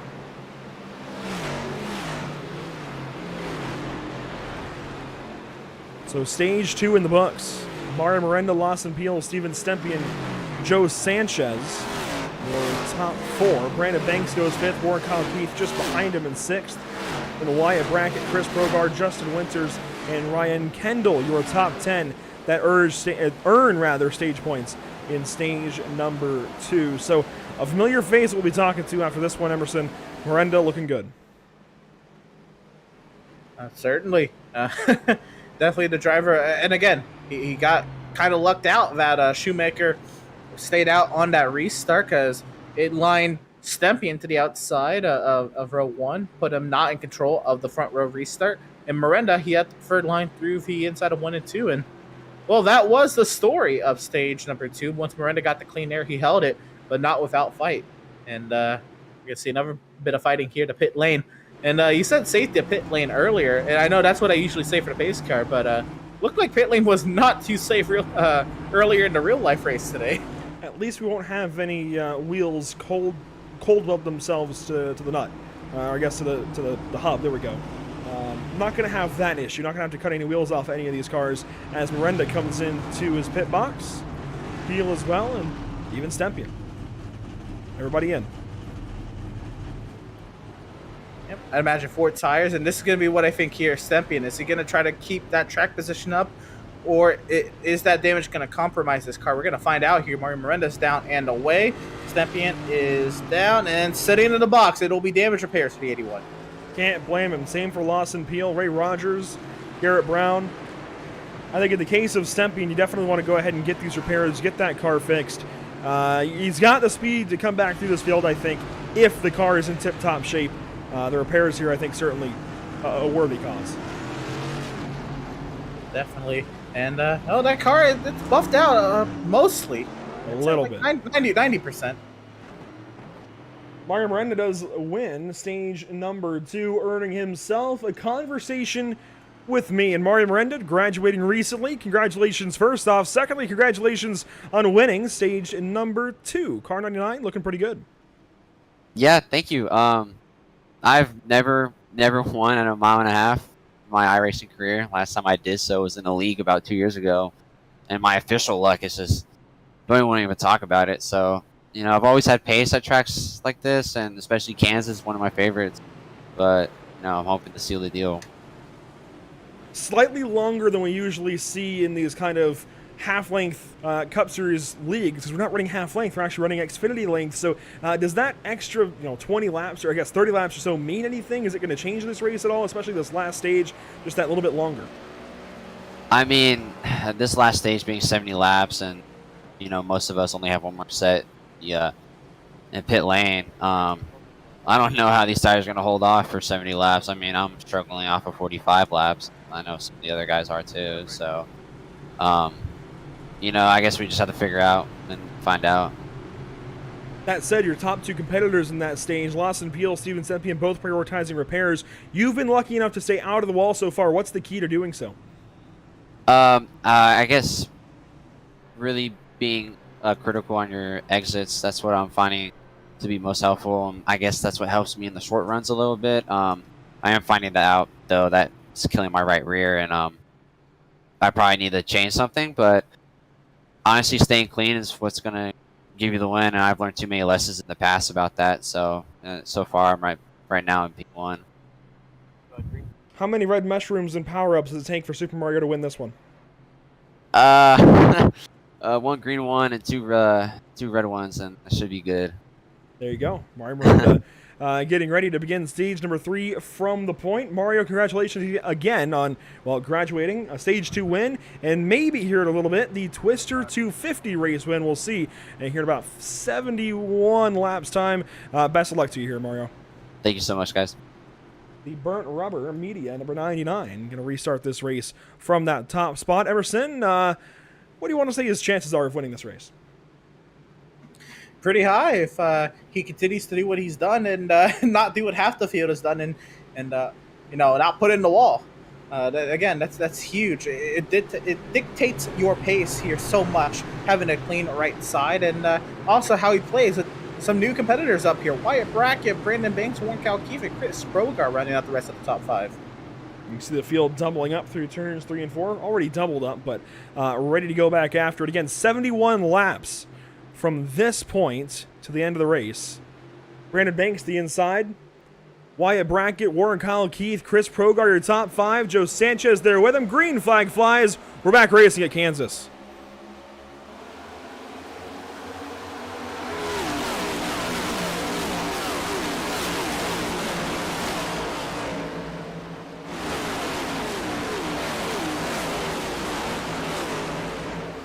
Oh, Brandon Banks, a crash on the backstretch. Maybe we keep racing, but there was calamity, certainly, and a lot of contact.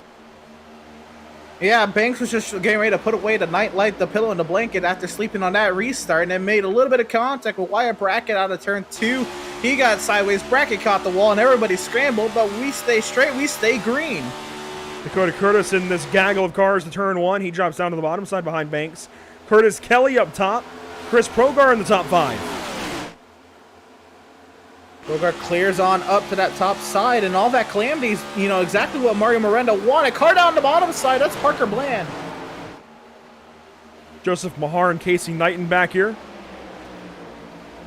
Ryan Kendall, though, loose up front of Curtis Kelly on the top side. Here comes Judd Danielson as well as Curtis gets loose. 3 wide across the stripe, and Judd Danielson backs out. That's always scary in these Gen 7 cars. Hangs on to it just barely. What a difference in pace there. He just tried to back out of a potential accident, and he Ross Harlow saves it. He got chaos everywhere, Andrew. Up, down, left, and right. Everybody's going everywhere. Muscarella and some other cars there racing side by side, 3 wide. Ray Rogers suddenly with a lot of front end damage. Schoonover maybe scoops part of the wall.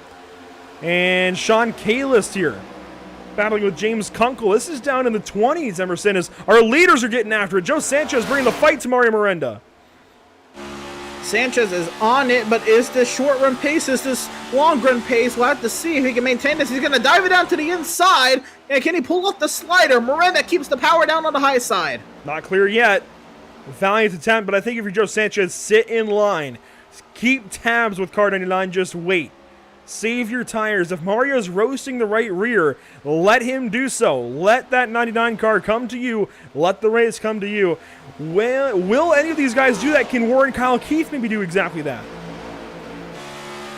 Keith, he's again one of those pioneers of the bottom side. He's now, filed into that top side. He's sitting behind Sanchez and Miranda, and he's sitting back there watching them work our way back to Curtis Kelly, who's about to try to find his way back inside the top 5, or up inside the top 5, and Wyatt Brackett, unfortunately, working the wrong way. Isaac Mock in a great battle here with Lawson Peel, who's working his way back through the field. There's a look at the space. X53 as one car gets sideways. That's Judd Danielson, it looks like, again. Dakota Curtis going to square him up shortly.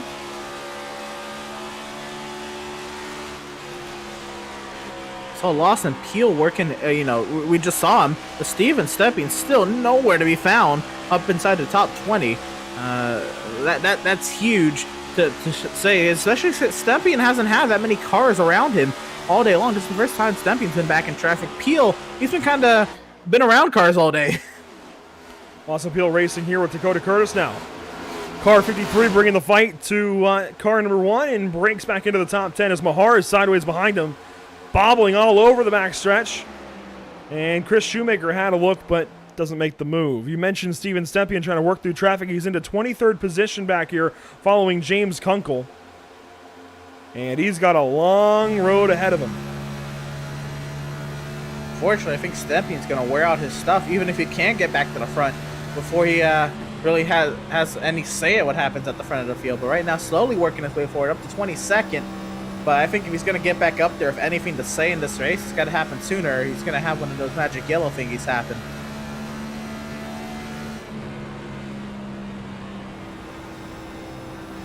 Joe Sanchez is going across the front straightaway grass. Sanchez down on the grass in the front stretch, saves the car, thankfully, but is going to drop well out of that battle for the race win.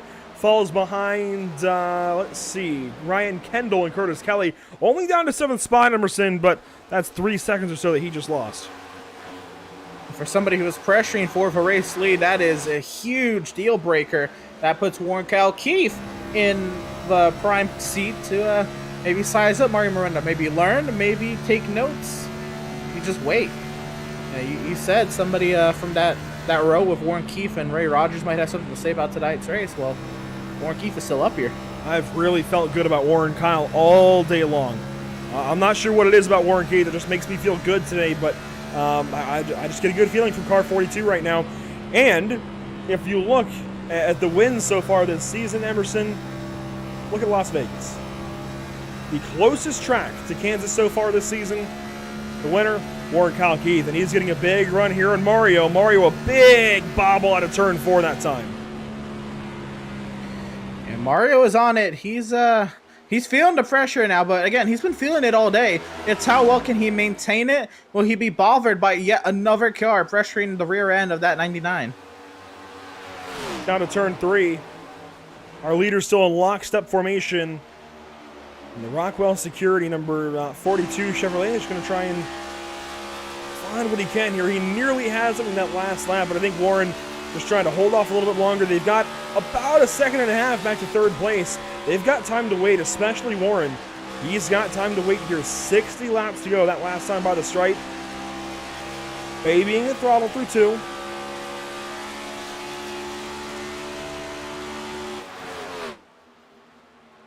Down to turn 3. I think Warren, he's got plenty of time. He feels the speed now. The thing is, having this speed in about 50 laps time to have another go at it later. Here's Progar on Banks for 3rd. Not a battle I thought we'd be talking about for 3rd position, especially after Banks' issues earlier in the day, and even Progar. Both of these guys have had a rough go until now. Into the top 3 goes Chris Progar, though. Car 17 looking good. Progar clears, and just like Chris Buescher this season, looking pretty nice in that 17 now. Not so much today, but you're right, though, that the 17's been good, both in MPI and in the NASCAR Cup Series, and really shining today is Chris Progar, setting sail from Brandon Banks already. He is on it, and he might be a dark horse in that, especially if Keefe and Miranda end up getting into it, maybe a little physically. Progar might not be one you want to write off anytime soon. Ryan Kendall has absolutely been lighting it up, cleared up into that 5th position. Here comes Lawson Peel back into 6th place. Going right on by Curtis Kelly, making easy work of that 29 car down to the bottom side. And Ryan Kendall protects the bottom. Now Peel going to have to slide up in front of Kelly. Will do so. I think these guys have gotten about used to exiting turn 4. We're not seeing nearly as many wall contacts as we did earlier. Isaac Mock in the top 10. He's working on Judd Danielson ahead of Joseph Mahar, who's also put together a good run. Here comes Isaac Mock to the inside. My goodness. The 7 car. He's found something. Ascend, but Danielson defends really well up on that top side. And now under attack from Joseph Mahar. Mahar finding his way near the top 10 and maybe a look into the top 10 here to the outside of Mock. Can he keep the gas on up there? No, he can't. Mock stays in that 10th position. On board with Joseph Mahar as he's stuck in that 11th position, and as our leaders still just as close as they were before.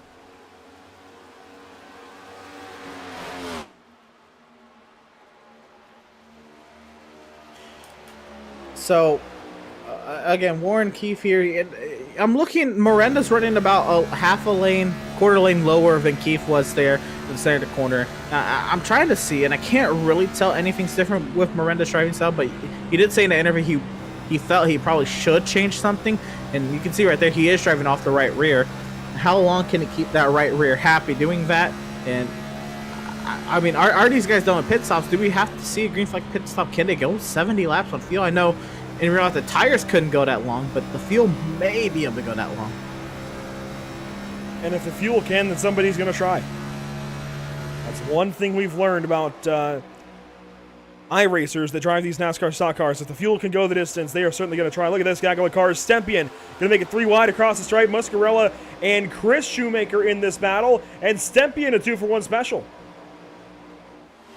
Or tried anyway. Still 3 wide through turns 1 and 2. This is for the 14th spot. Oh, man, got loose.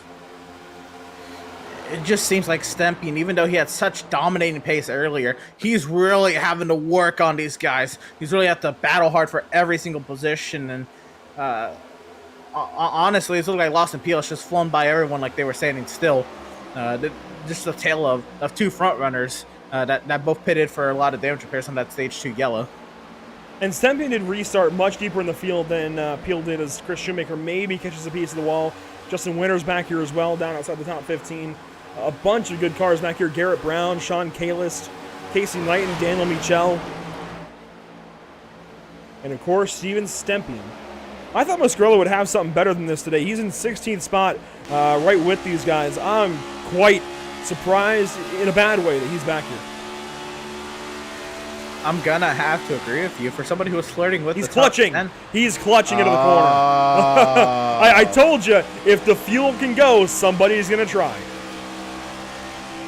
I was gonna say, certainly I'd expect Muscarella, who was flirting with the top 10 most of the day, with all that chaos that was happening earlier, he'd find his way into top 5, but you know what, I'm thinking now, if we think back to maybe like the Gen 6 fuel number, because that's really the information I can go off of at the moment, you think about 65 laps is the fuel number, 67. If you think about 70 laps and you got an extra gallon in the tank, it may be just that close where you just save that little bit. You may be sitting pretty. Do you think our leaders are saving? You know, maybe Keith. The pace has certainly dropped, I think, for Warren Kyle Keith right now. In terms of he was all over Miranda, he's now given himself some space. Maybe Keith is. But they're running that top side, which is not saving him any fuel. Mario's not. We heard that into turn 1. How about turn 3 for Warren Kyle Keith? Muscarella's definitely saving a lot right now, trying to make it to the end. Even Warren Kyle Keith lets the engine slow down, does not put the clutch in here, right down to the bottom side, and makes it look good. 49 to go. I wonder how close that number is, because if it is pretty close, I think you could get away without clutching to save fuel, just waiting longer to get back onto the throttle. Here's Muscarella now, trying to pick up a spot here on Garrett Brown and at least make it clear that he's going to be ahead of Garrett Brown here, but back into 15th position. Still can't get it done, but again, Muscarella's not too worried about positioning here. He's worried about lap 165. Trying to make a fuel number here as Lawson Peel gets up to Chris Progar. Oh, and Progar all over the outside wall. As soon as it was going great, it's going bad. Well, in Texas, we like our Texas-shaped waffles, but it looks like he's had a meal of pancakes. Texas-shaped waffles? Is that a thing? That we love those here. We go crazy for them. Where? But we have waffle makers that are the shape of Texas. That's just a thing? That's a thing. Hotels, if you stay in a hotel in Texas, most of them have free breakfast with Texas-shaped waffles.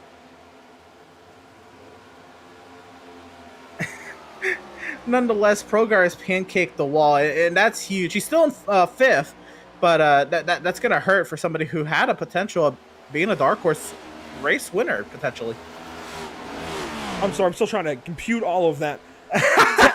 Texas-shaped... Is it Texas-sized waffles?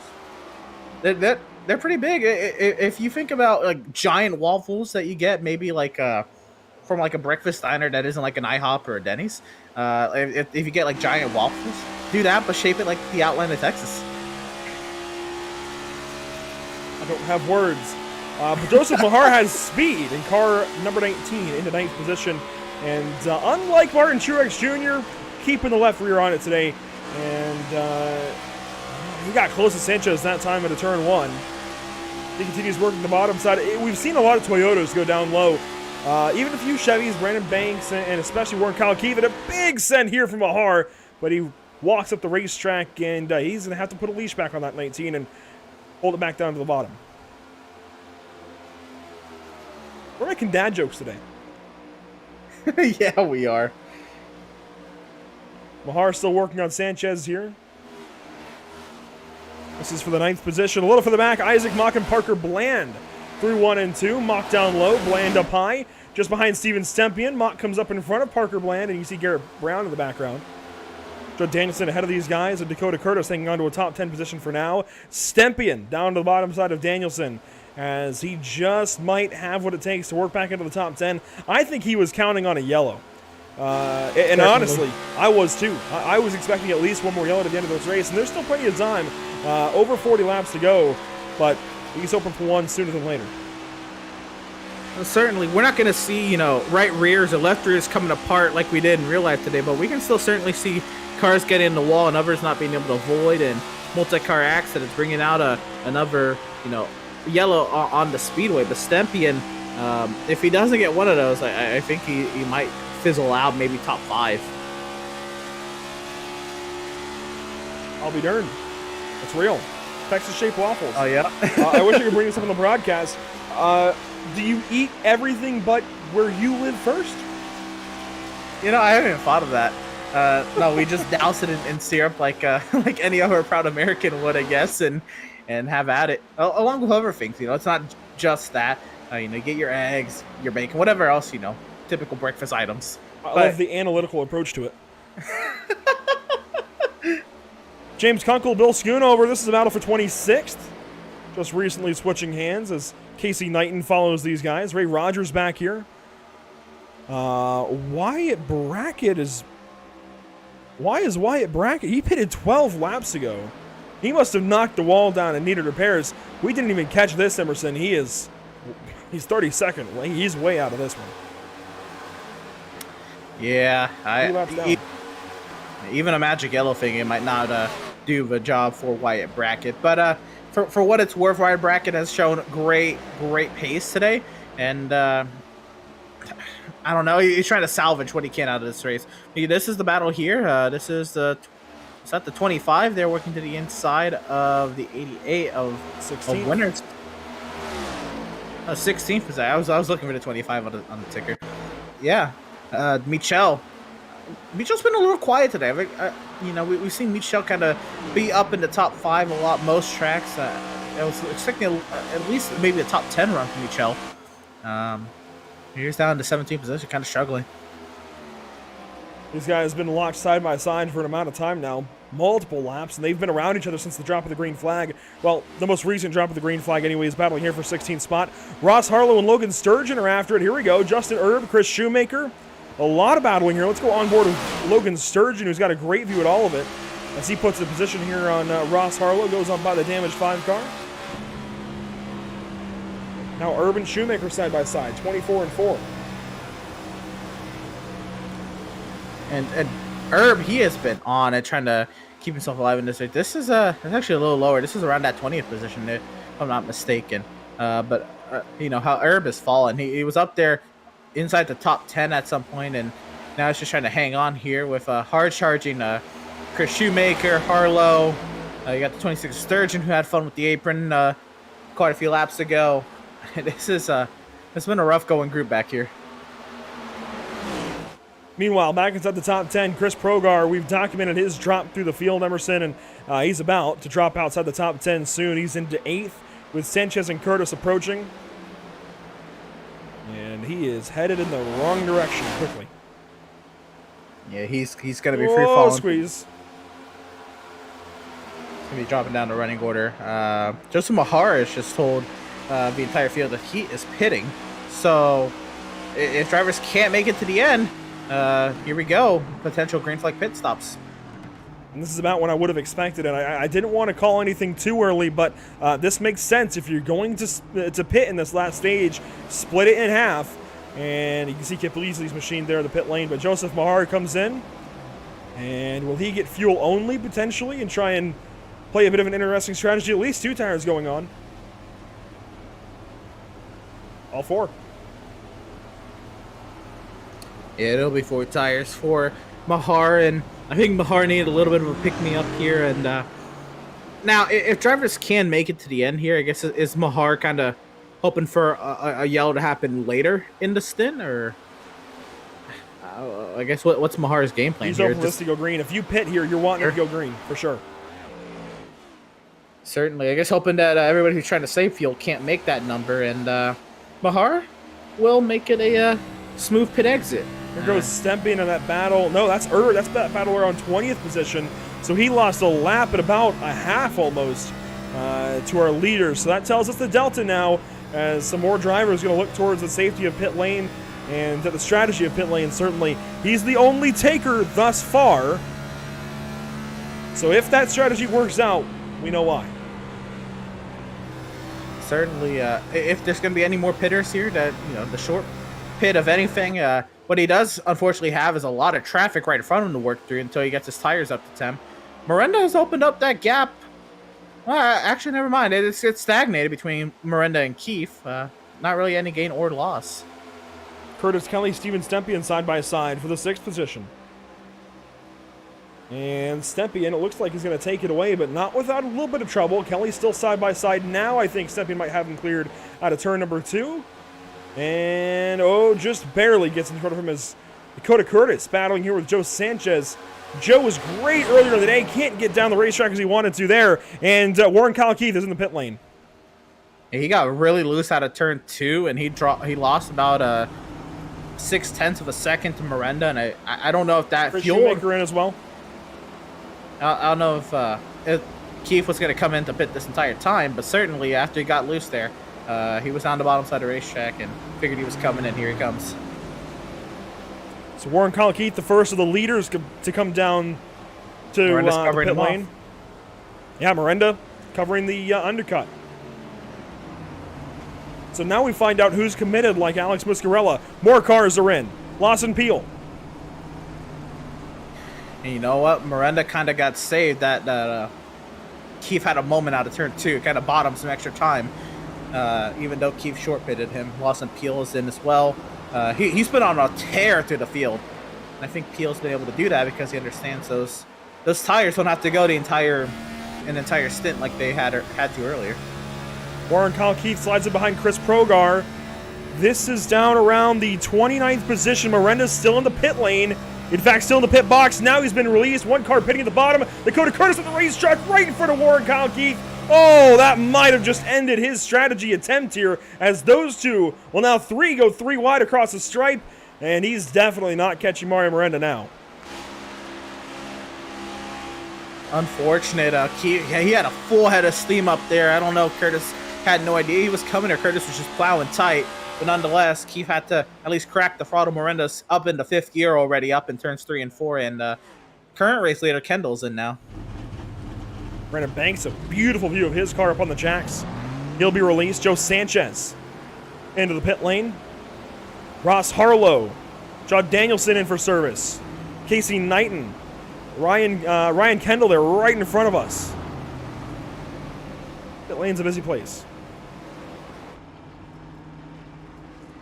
We're gonna find out here now. How many people are also clutching like Muscarella? I know you said who else is committed. I wonder, is Muscarella still clutch? He was there. Yep. Stays filling fuel, and Steven Stepien is not committed. He comes in. I think the way Stepien was driving to the field, he had to come in for tires. There was no way he was saving enough fuel or tires to make it to the end of this race. So a one-stop stage, but right on the cusp of being a no-stop. Is Muscarella going to try and give it a shot? Inside of 30 laps to go, here's our pole sitter and stage 1 winner. He's going to get, I'd imagine, the 4 tires here. The other strategy that could be happening here is drivers that aren't saving fuel. Mario Miranda goes purple. That's huge also in that battle. But is drivers maybe not saving fuel and they're just hoping for a caution late. Oh, no. Rogers with the adjustment there in the box. Another car coming in. That is going to be Isaac Mock down the pit lane in car 7. Shoemaker, by the way, has been in the pit lane for a long time. He's still parked in his box. He is now 6 laps down and in 34th. Phelps, Stevens, Danielson, bracket all ahead of him. Danielson also now out of this, just about out of this race in the 31st position, as he will be released from the pit lane to get back out there. Lawson Peel goes purple. It's a hot lap, and he's only a second and a half back of Mario Miranda. Now our leader, Curtis Kelly, in car 29. Do you think he's saving? Well, let's see here. How long does it take for him to... No? Well, he's up by the high side as well, so he's going at it. And so that's kind of what the other strategy was, I think. Is those drivers understand that they're going to have to pit anyway, might as well get 4 tires, split the stage in half. Curtis Kelly's doing one of two things. He's going as long as he can and hoping for a yellow, or he's going as long as he can and he's going to splash and dash at the end. Brian Curry onto the pit lane. He'll come in for service for the number 77 car. That right side is dinged up, but he comes in, stops a little deep in the box, and will have to readjust.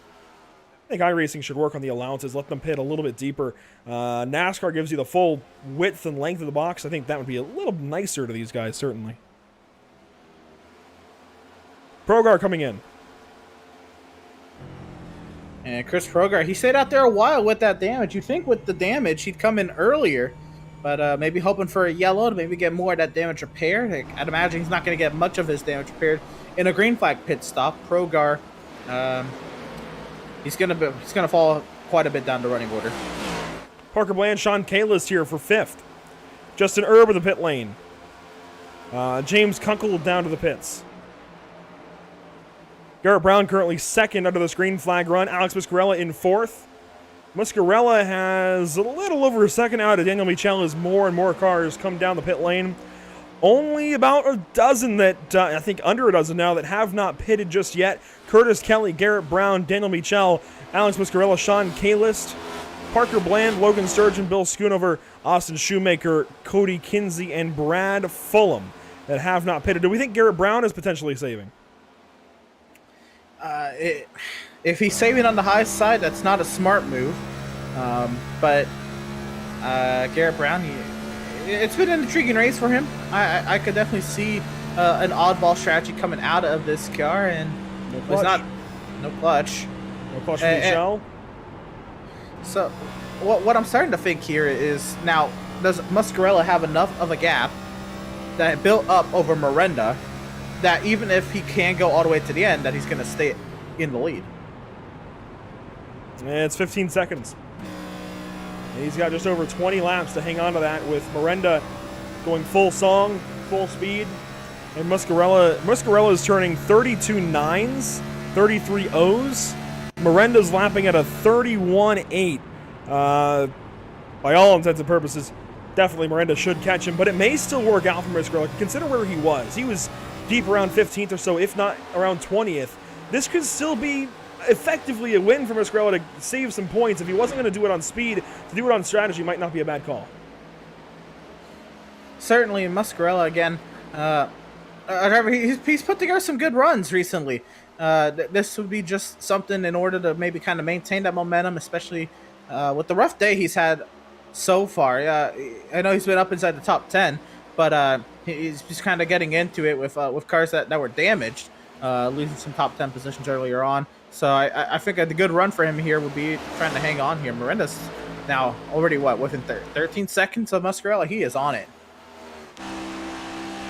That said, I know Miranda's currently lapping faster than Muscarella by about a second a lap, but that's going to fall off.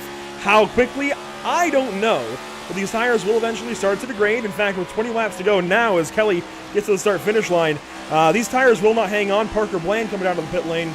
They will start to wear out, and he had to really lift out of the gas there out of turn 4, so that's going to slow him down a little bit. This lap ends up being a 32.2, which is, let's see, compared to Muscarella, now only 0.8 faster, so it could stagnate over the course of the run. Muscarella still 4th. Miranda now in the 9th spot, so you can start to track that delta. 12 seconds now between them, really 11.5.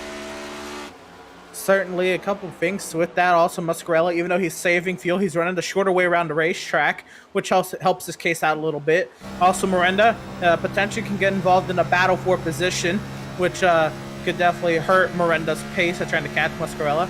And also, I feel like, and now I don't exactly know how well saving is with the clutch in a Gen 7 car, and on the Gen 6 car, it did quite a lot of work. And I feel like Muscarella is maybe overcompensating for the fuel number at this point. I don't know how much you have to save if it's about 3 or 4 laps off, but I feel like how much he's been saving. Would he have any fuel saved up to maybe go a little harder at the end if he has to battle for position? I don't know. Here's Kalis. Trouble! Isaac Mock in the front stretch. I heard some crashing and sliding. Chris Progar also involved. He's got some damage to the right side of that car, but we continue. No caution. K-List is in. Garrett Brown just popped the wall as well. Right there. He was within a second, still within a second of Curtis Kelly. These guys getting close. Miranda still 13 seconds back in the leader. He is stagnated. He's not gaining anything right now. And he's getting passed up. Lawson Peel goes by. Hello. In one of those incidents. There's damage on Miranda's car. He's suddenly been in the fence. So suddenly, this race goes the way of maybe Lawson Peel. Curtis Kelly still on the racetrack as we come up to 16 laps to go in this race, Emerson. The Twister 250 twists up just a little bit more. Warren Kyle Keith a half second back of Miranda. Miranda just about a second now back of Lawson Peel. Even Lawson Peel now tracking to Alex Muscarella, not really gaining anything. If Alex hits his fuel number, car 48 might stand a better chance. They got to be running slower than 0.7 a second, and Muscarella's now having to work his way through traffic as well. At a lift there, got loose.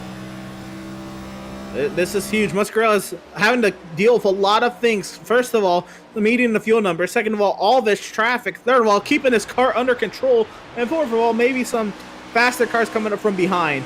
But Alex Muscarella, he's up to that top side. See a slow Fulham up top, a slow Charles Phelps down low. Going to split the difference and go right through the middle, go 3 wide into the middle of the racetrack. And Daniel Michel right there on the bottom side, slow. Curtis setting a sail. Kelly Brown Muscarella still out there. Michel will finally pit in the 3rd position. One thing here, I looked away for a second. I didn't see if he got any clutch. Okay, he is still saving, entering the corner. Alex Muscarella, I can't fathom that. You know, if he was that close on fuel, that he's going to stretch it this long and have to save all these laps. That's going to be tough. It's got a lot closer now, though. He's bit off quite a few laps and able to give up a little bit more time saving. And I think the change for the lead there with whatever happened to Mario really allowed him to give up a little bit of time to the lap traffic and not worry too much. Garrett Brown is in. Yep, Garrett Brown. We saw him. We saw him after he clipped the wall in turn 3. Again, this was a driver going as long as he could, hoping for a yellow. Curtis Kelly is the last one of those drivers, and Michel just came down the pit lane and adding fuel to the fire. Misses the box. Austin Shoemaker is in as well. He'll come down to his box. Is that Curtis Kelly coming in? Yes, Curtis Kelly out of the race lead. Did he run it dry? Because if Alex Muscarello was 12 laps short, my goodness. I don't know. Lawson Peel, 6 seconds back. Muscarello slow on the bottom side. Is he out? He's not out, but he is very slow down around the bottom of the racetrack. I don't think it's going to happen. We're going to have 11 laps to go this time by 5.5 seconds. Certainly not a race-winning strategy right here for Muscarello, but maybe still a top 5 or at least a top 10. He's got 22 seconds to Sanchez. That part at least looks good. Certainly. If he can keep it running, he should be okay. And, you know, we're starting to get to the point where we're going to have that many people lapped that maybe going a lap down wouldn't be that bad of a thing for, well, it'd be 14th, and that, I guess that's where he's running. It'd kind of be all for naught. Logan Sturgeon. Sturgeon's not putting the clutch in, and he's coming in. Yeah, there he is, coming down the pit lane. That surrender second. That's Fulham on the apron with him. So now Lawson Peel, the first car that's pitted, and Muscarello, the only car that is not pitted. So the gap right there, 4.6, 4.7 seconds. A bit of a bobble there for Peel. Loses a couple of tenths in that corner, which is odd given the circumstances, but Muscarello certainly going to start giving up more time. Now, if Muscarello, and I think that Sturgeon ran it out as long as he could. If that's true, that means Sturgeon was 11 laps shy. Muscarello is able to save 11 laps, even if he doesn't win. I mean, that is a phenomenal job at that. What if we get a yellow here? Bunch of these guys back up. Everybody comes in for tires and fuel. That would include Muscarello. And the other thing Muscarello could be doing at this point with the way he's entering the corner and keeping things real shallow is saving fuel and tire, maybe to have a race knowing that Peel will catch him. Who knows? It's an idea. Maybe he wants to get those extra laps and battle it out if he can, but I'm not sure that battle would go his favor right now. That's what I was thinking. Maybe have a little bit in the tank to push, but certainly Peel's not catching at an alarm. Well, I say he wasn't catching at an alarming rate, but he almost caught half a second there in about a quarter of a lap. But again, Peel using that bottom side of the racetrack, it buys him about a tenth every corner. Yeah, when you're not running full song like that, I think the bottom definitely the better way to go, but man. See there, he'll bring it back up to 3 seconds, as it was 2.8 in the center of the corner. It's going to be oh so close. Both on fuel and timing. Lawson Peel, I believe, is that car up on the top side of the racetrack. Is it the car that's actually through the middle? Yeah, it was the car that was on the top side, so... Oh, boy. Hold your breath and wait, Emerson. That's what we're doing. It's also been, at least on my end, a severe cloud cover over the track, and no, the sun's poking through. Never mind. The track cooled down a little bit, about 10 degrees difference. As, oh boy, this lap traffic is, I believe, holding Muscarello up even. And, no, actually starting to pass him. But, oh boy, Lawson Peel really catching up. 1.6, 1.5 seconds. We're going to have 5 to go at the stripe, Emerson. If Alex has anything... No! He's coming in. 5 laps short. That's wild. He tried to save it from the drop of the green flag, and he was still 5 laps short on fuel. That's how far off, I guess, that number was. So, I guess we weren't close to making that number. Muscarello gave it a valiant effort. No yellow, and no 1 coming to help him. That'll do it for the 48. We come in and get full service, and that is a crushing blow with the amount of time that he gave up. Going for just fuel only, he'll get back out there. Maybe stand to lead the lap. He'll lose the lap. Our leader across the stripe, 3 laps to go, 4 laps to go actually, for Lawson Peel at Kansas. And with all this strategy talk, we haven't really been able to talk about the big swing here. Mario Miranda caught the wall, it looks like, and has just dropped off completely.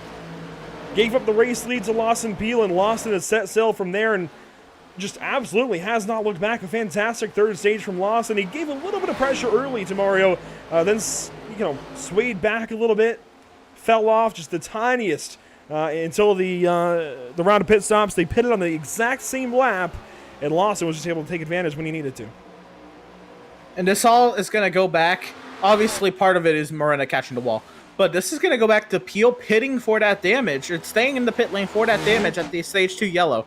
If he didn't get all that repaired, Mario Miranda is battling Warren Keefe right now for the win. I think Lawson Peel, that was a phenomenal decision. Steven Stempian tried to do the same. He's up to 5th. I think it's a great recovery, but I feel like at that's kind of where he was falling back to, and we might have stagnated if he stayed out with the damage as well. We'll never know, but Stempian got the damage repaired up to 5th, and I mean, a great recovery for Stempian that still notch a top 5. Miranda and Warren are going to fight this one out still. 1.5 laps to go at the Kansas Speedway, and they are close. You see Alex in the distance, Alex Muscarella. He is in the 13th spot. I think this is still a gain for him, right ahead of Chris Progar here, but it's not what he would have wanted. The tires have evened out. It looks like he's not losing time terribly badly, as we will take the white flag presented by Whiplash Simcams. 1 lap to go. The gap between Peel and Miranda has dropped under a second, but with 1 lap to go, nothing too alarming. I think Peel's just coasting it pretty much around, keeping it away from that outside wall because there's no need to risk it. And that SpaceX number 53 looking good in the turn 3. Turns 3 and 4 for the final time for Lawson Peel. And the Liger rocket ship, car 53, taking off in the middle portion of this regular season. It's a race win at Kansas Speedway for Lawson Peel. Great effort. Great decision-making on that caution. That's Yellow that got him that damage repaired. He fought his way through the field, put himself in a position to take advantage in case of that, one mistake. And I think that's all Miranda made today was one mistake, and it cost him the win. The field comes across the line, and Justin Winters does it in style as Lawson Peel will go to victory lane this evening in the Twister 200, or 250 rather, as Banks gives him a nod, and certainly the entire Drinking Bros Racing team going to be happy with this effort. Stempian was good, Peel was better, and it's Peel that's going to victory lane.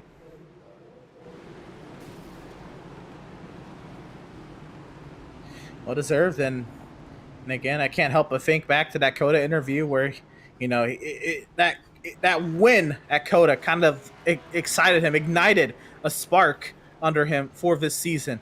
And it's looked like that on the stat sheet. But another win here, especially in intermediate, NASCAR's bread and butter. You got to start looking at this 53 car as a potential title contender.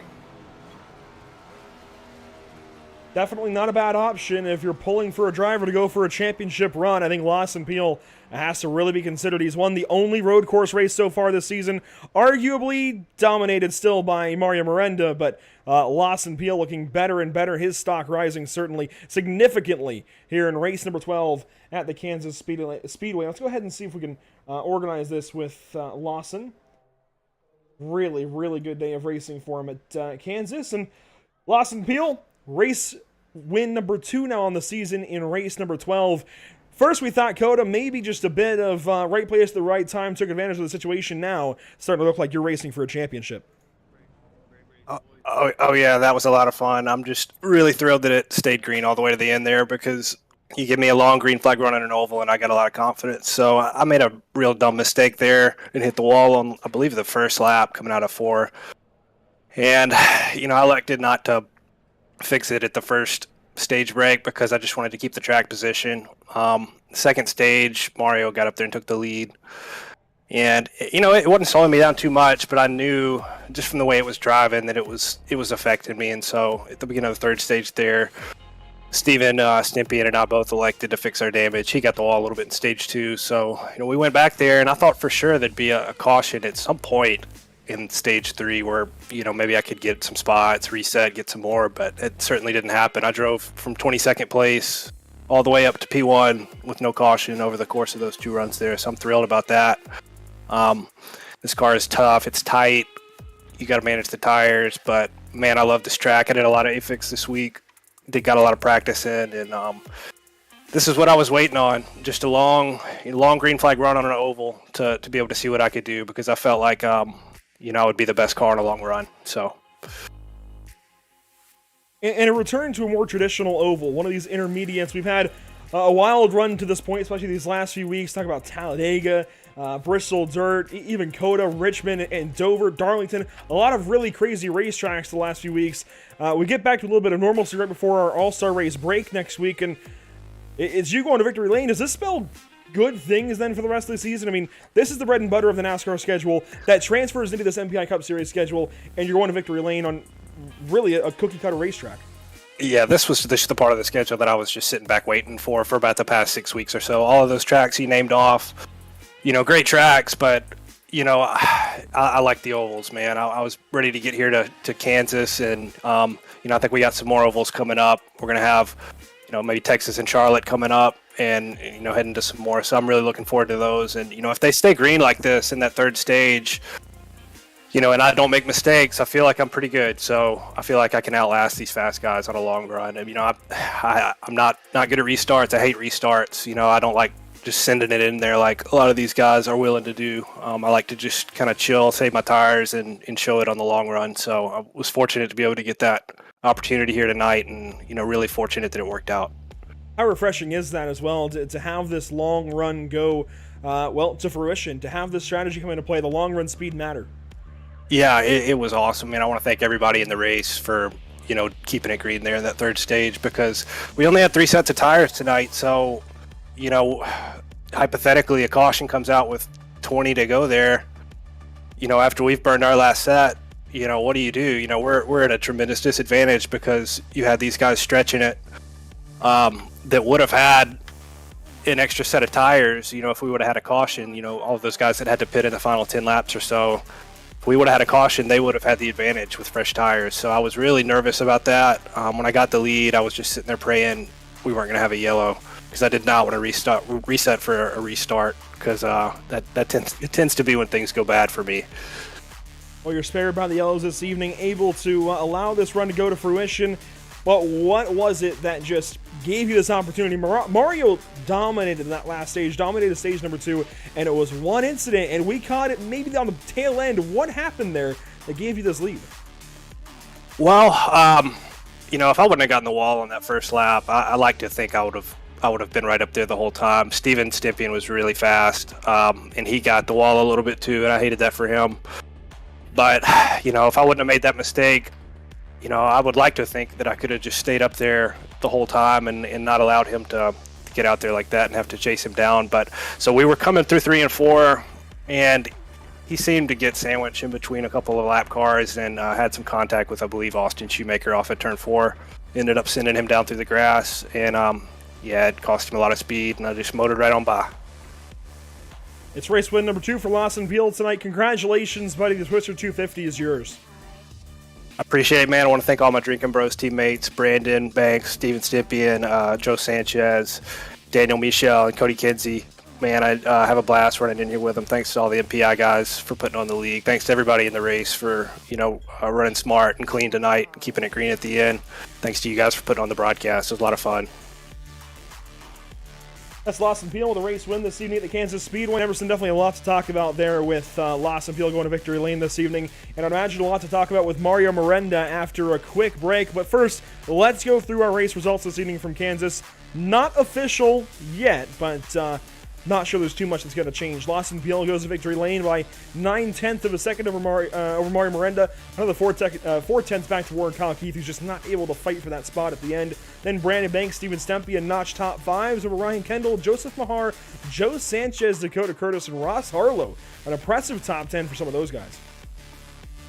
And certainly, and then we got to a bunch of guys here that were maybe not so lucky on the strategy. Curtis Kelly, of course, one of those who stayed out. He led a bunch of laps there at the end, 27 seconds off the pace. Justin Winters will be the last car to lead lap, 29 seconds off the pace. That's Alex Muscarella. A valiant effort to try to save that fuel. He finishes 13th. The first car one down. Chris Progar pancaked the wall, he'll end up 14th. One lap down as well. Brian Curry, Justin Erb, Sean Kalis, Parker Bland, Casey Knight, and Daniel Mitchell. The rest of the top 20, all of them one lap down. Finishing 21st tonight at Kansas, you'll find Logan Sturgeon back here with a lot of cars that all finished one lap behind the race leaders. Cody Kinsey, 22nd, a recovery drive, I think, in all intents and purposes there for Cody. Ray Rogers, 23rd, dropped well out of the top three where he started. Bill Schoonover, though, moves up to the 24th spot. Austin Shoemaker hangs on for 25th. James Kunkel and Isaac Mock both dropped well down the order. Isaac was in the top 10 at one point in that third stage, ends up finishing 27th tonight at Kansas. Brad Fulham, after all of his issues, hangs on for 28th over Garrett Brown and Wyatt Brackett in the top 30, and big-time heartbreak for both of those guys at the bottom of the top 30 and 29th and 30th. Yes, certainly both of those drivers in the top 10, but the rest of Heartbreakers Road, Judd Danielson, 31st, 3 laps down. Travis Stevens, one of those who lost a lot of laps there, 32nd, 7 laps down. Charles Stelz, 33rd, 11 down. Chris Shoemaker got in an incident there. He is 34th, 35 laps down. Kip Beasley involved in that heavy wreck around the same time with Hendry and Swavely. All of them 35th, 36th, 37th. Justin Hendry, Richard Swavely. Autumn 112, 114, 116 laps down. Zach Wilson had an early night. 38th, last car in the race, 125 laps down. Race Control, not a very good showing tonight. 39th position. Race Control's got to get things together, but a really good night of racing here at Kansas Speedway. I think definitely earning its place in the playoffs as well, Emerson. This is a really good showing for what we might see when points really matter and wins really matter, and it all shapes up for a championship later on this year. Definitely, I think between the NASCAR race today and the MPI Cup Series race today, a really, really good showing for the Kansas Speedway as we get ready. Let's go ahead and take our post-race break. We'll be right back to you in just a few moments with more post-race coverage. Twister 250.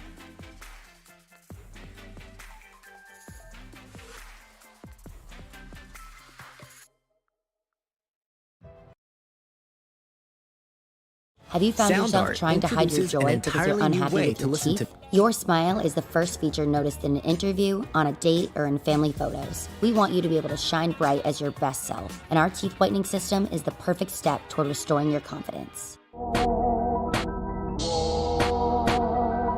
I'm really proud is that I own MPI, the steering wheel company, and I'm building the steering wheel.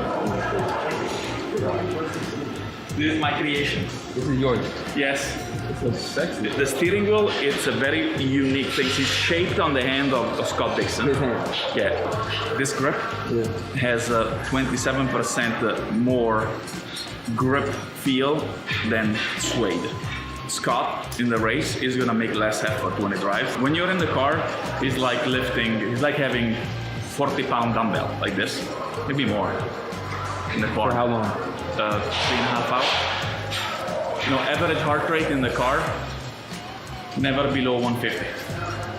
Never below 150. You need to be a real athlete to drive. Yeah. They exercise every day. So this is my creation. Amazing. And we did. Fuller, Yeah, need an F-150 for Smith build. got it. Yesterday. I know. Don't forget my BMW. Gotcha. Check this out. All the major online automotive sites in one place. BMW, done. F-150, done. How's he do it? I can search nationwide, even those classified sites. Auto Tempest, all the cars, one search. That's how I do it.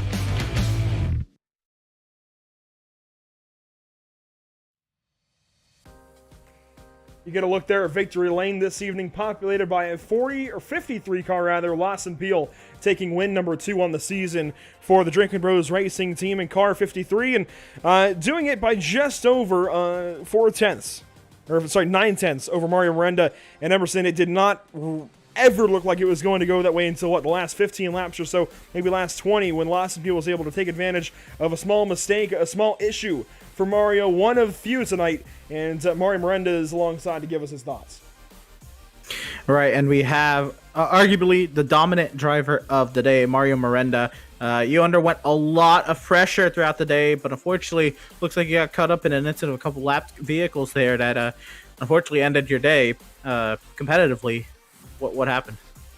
I really don't know. I thought, I guess the 17 had fresher tires, or he just came up pit road, and I thought I had him clear, but as you see here, he's, inside of me, and then I didn't know where they were going, and I feel terrible. I didn't mean to get into Austin, and that costed my race, and that costed his race. So it's super unlucky, and bad luck still chases me at mile and a half. So I'm still trying to avoid that. Right, you mentioned in your stage win interview that you were looking forward to maybe finally getting that monkey off your shoulders when it comes to these mile and a halves, and unfortunately, it looks like just three different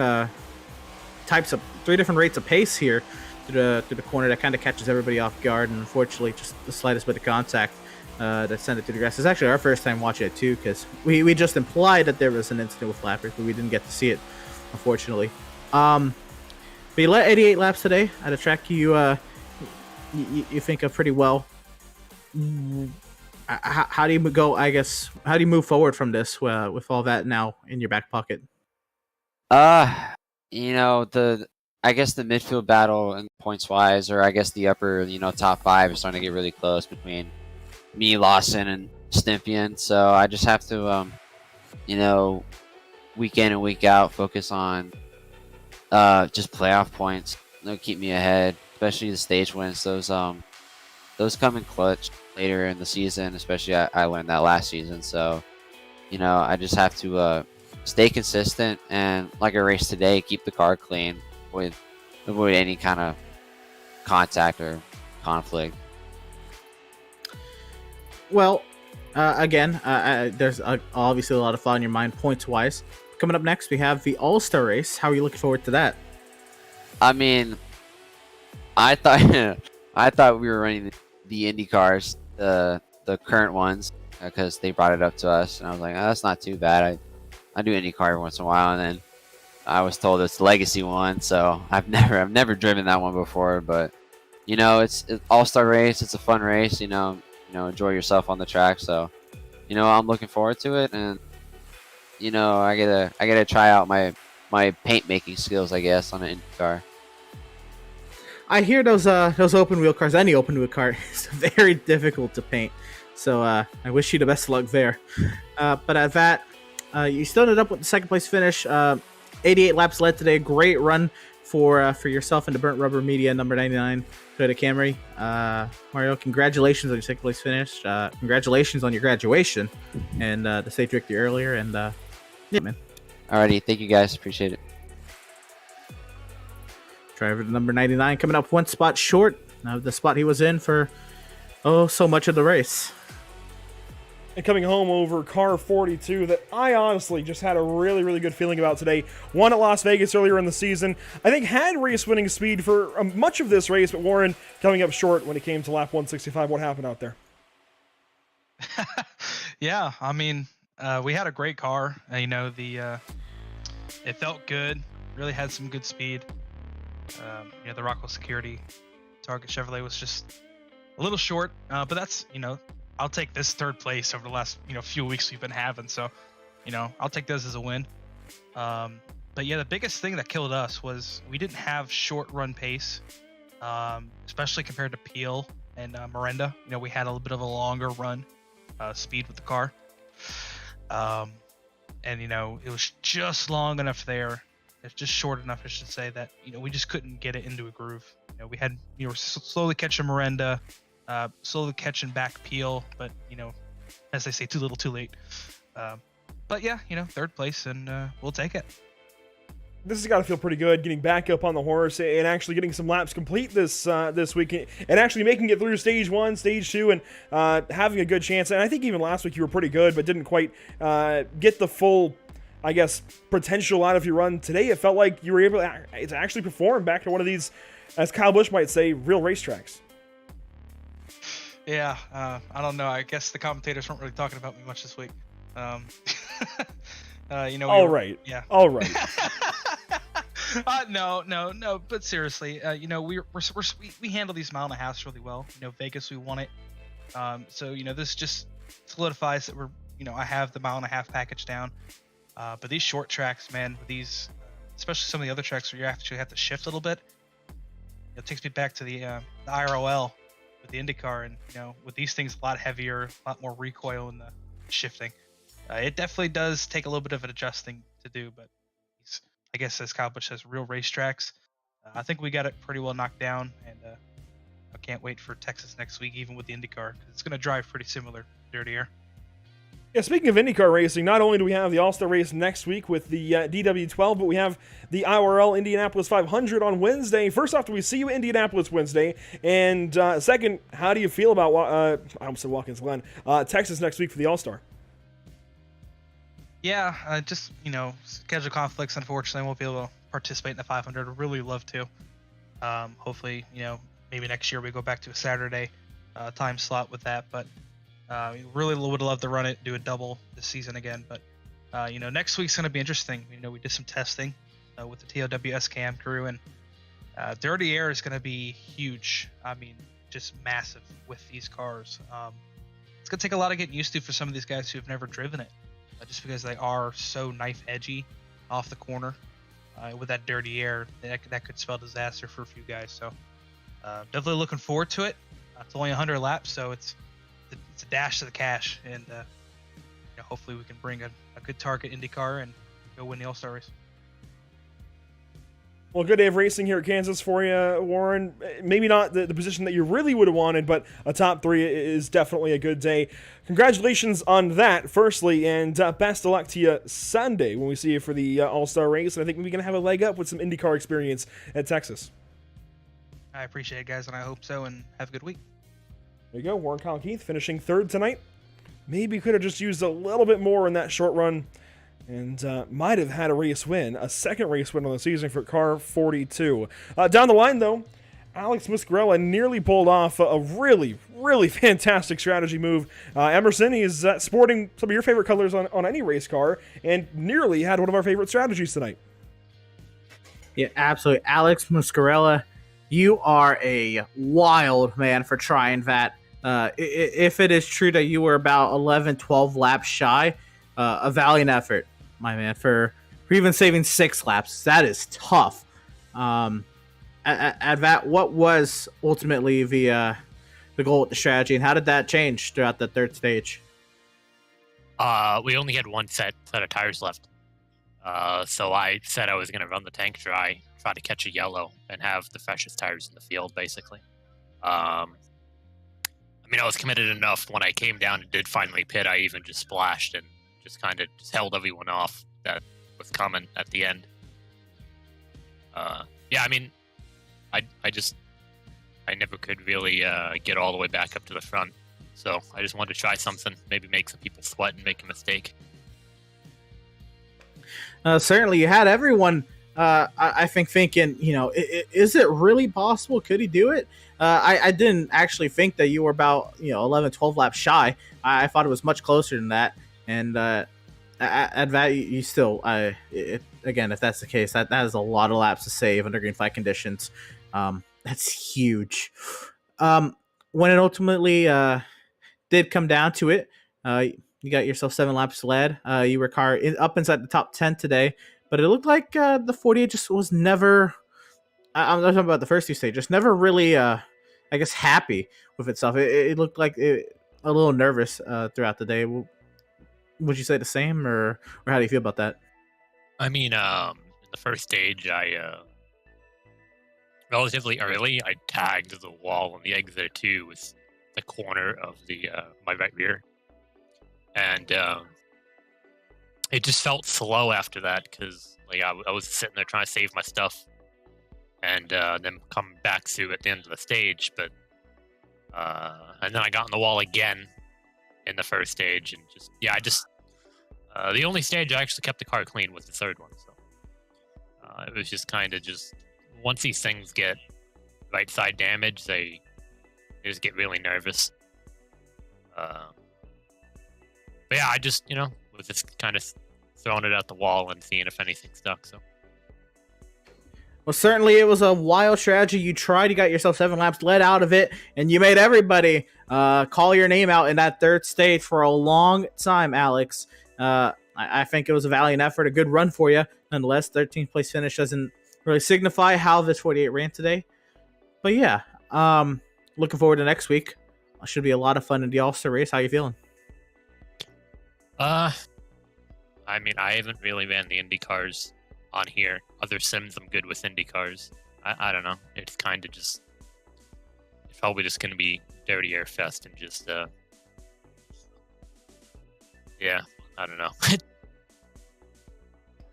Well, we'll have to find out next week then, because it should be a blast with those IndyCars at the Texas Motor Speedway.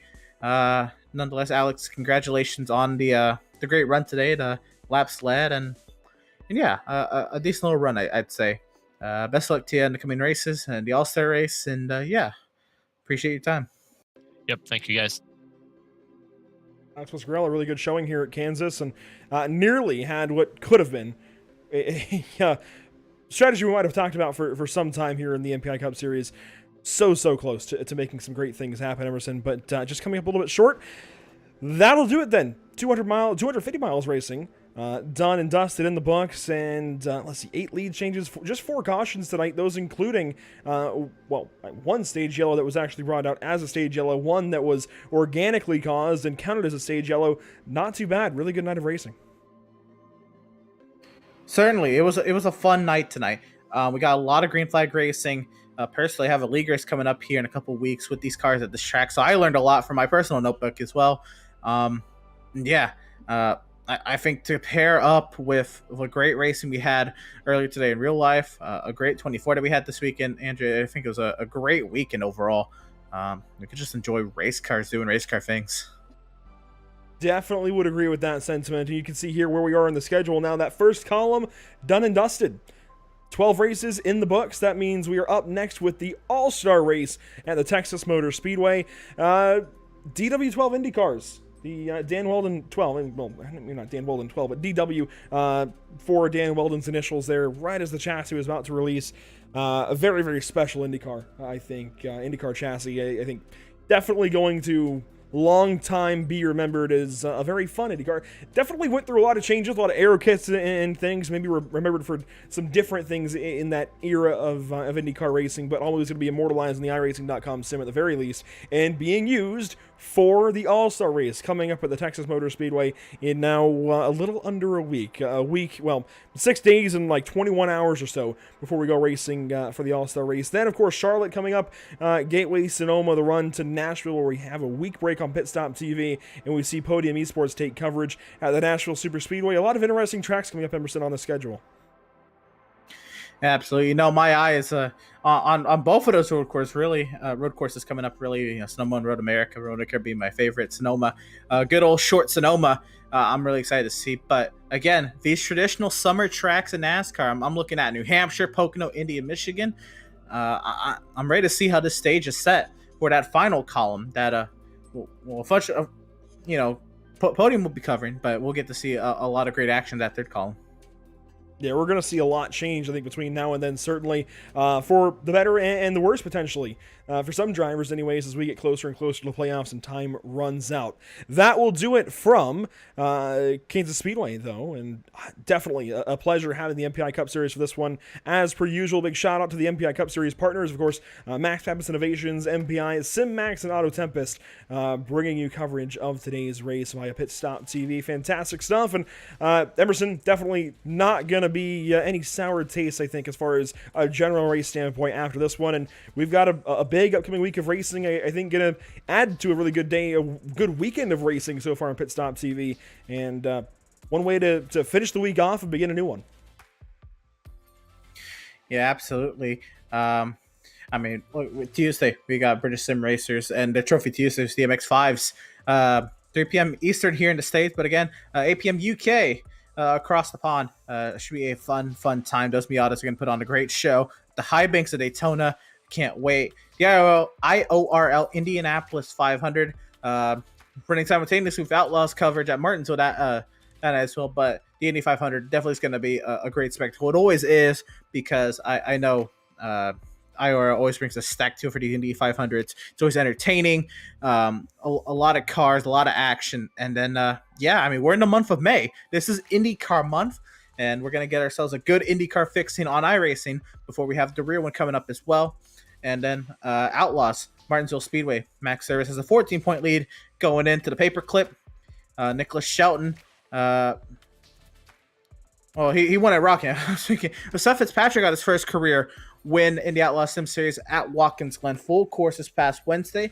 We'll see who is up next at the Paperclip, 7:30 p.m. Eastern. And of course, you can keep up with PitStop TV and all of our social media outlets, our Facebook at facebook.com/PitStop TV, our Instagram at Pit_Stop_TV, our Twitter at PitStop TV_, and our YouTube, youtube.com/C/PitStop TV1, and our Twitch at twitch.tv/Pit_Stop_TV. And of course, BSRTC added to that list as well on Thursday from Daytona as well. So Miata's on Tuesday, touring cars on Thursday, and then we'll go into a quiet Friday, a quiet Saturday, and just racing on Sunday, of course, with the MPI All-Star Race. So fantastic day of racing in Kansas, but that will wrap things up for all of us here at PitStop TV. Thanks so much for being here. Thanks so much for tuning in. Potentially throughout the course of the day, throughout the course of the weekend, as we saw, not just racing at Kansas this weekend, but of course the NARL 24 hours of Watkins Glen earlier on in the weekend. That will do it for us here at the channel, though. We really, really do appreciate it. For all of us here, Emerson Arden joining me on the coverage, myself, Andrew Cardinale IV, and everybody else who joined us for coverage over the weekend, everybody else who joins us for coverage throughout the week, thanks again so much for watching, and we will see you, hopefully, Tuesday afternoon for BSR Trophy Tuesdays at Daytona.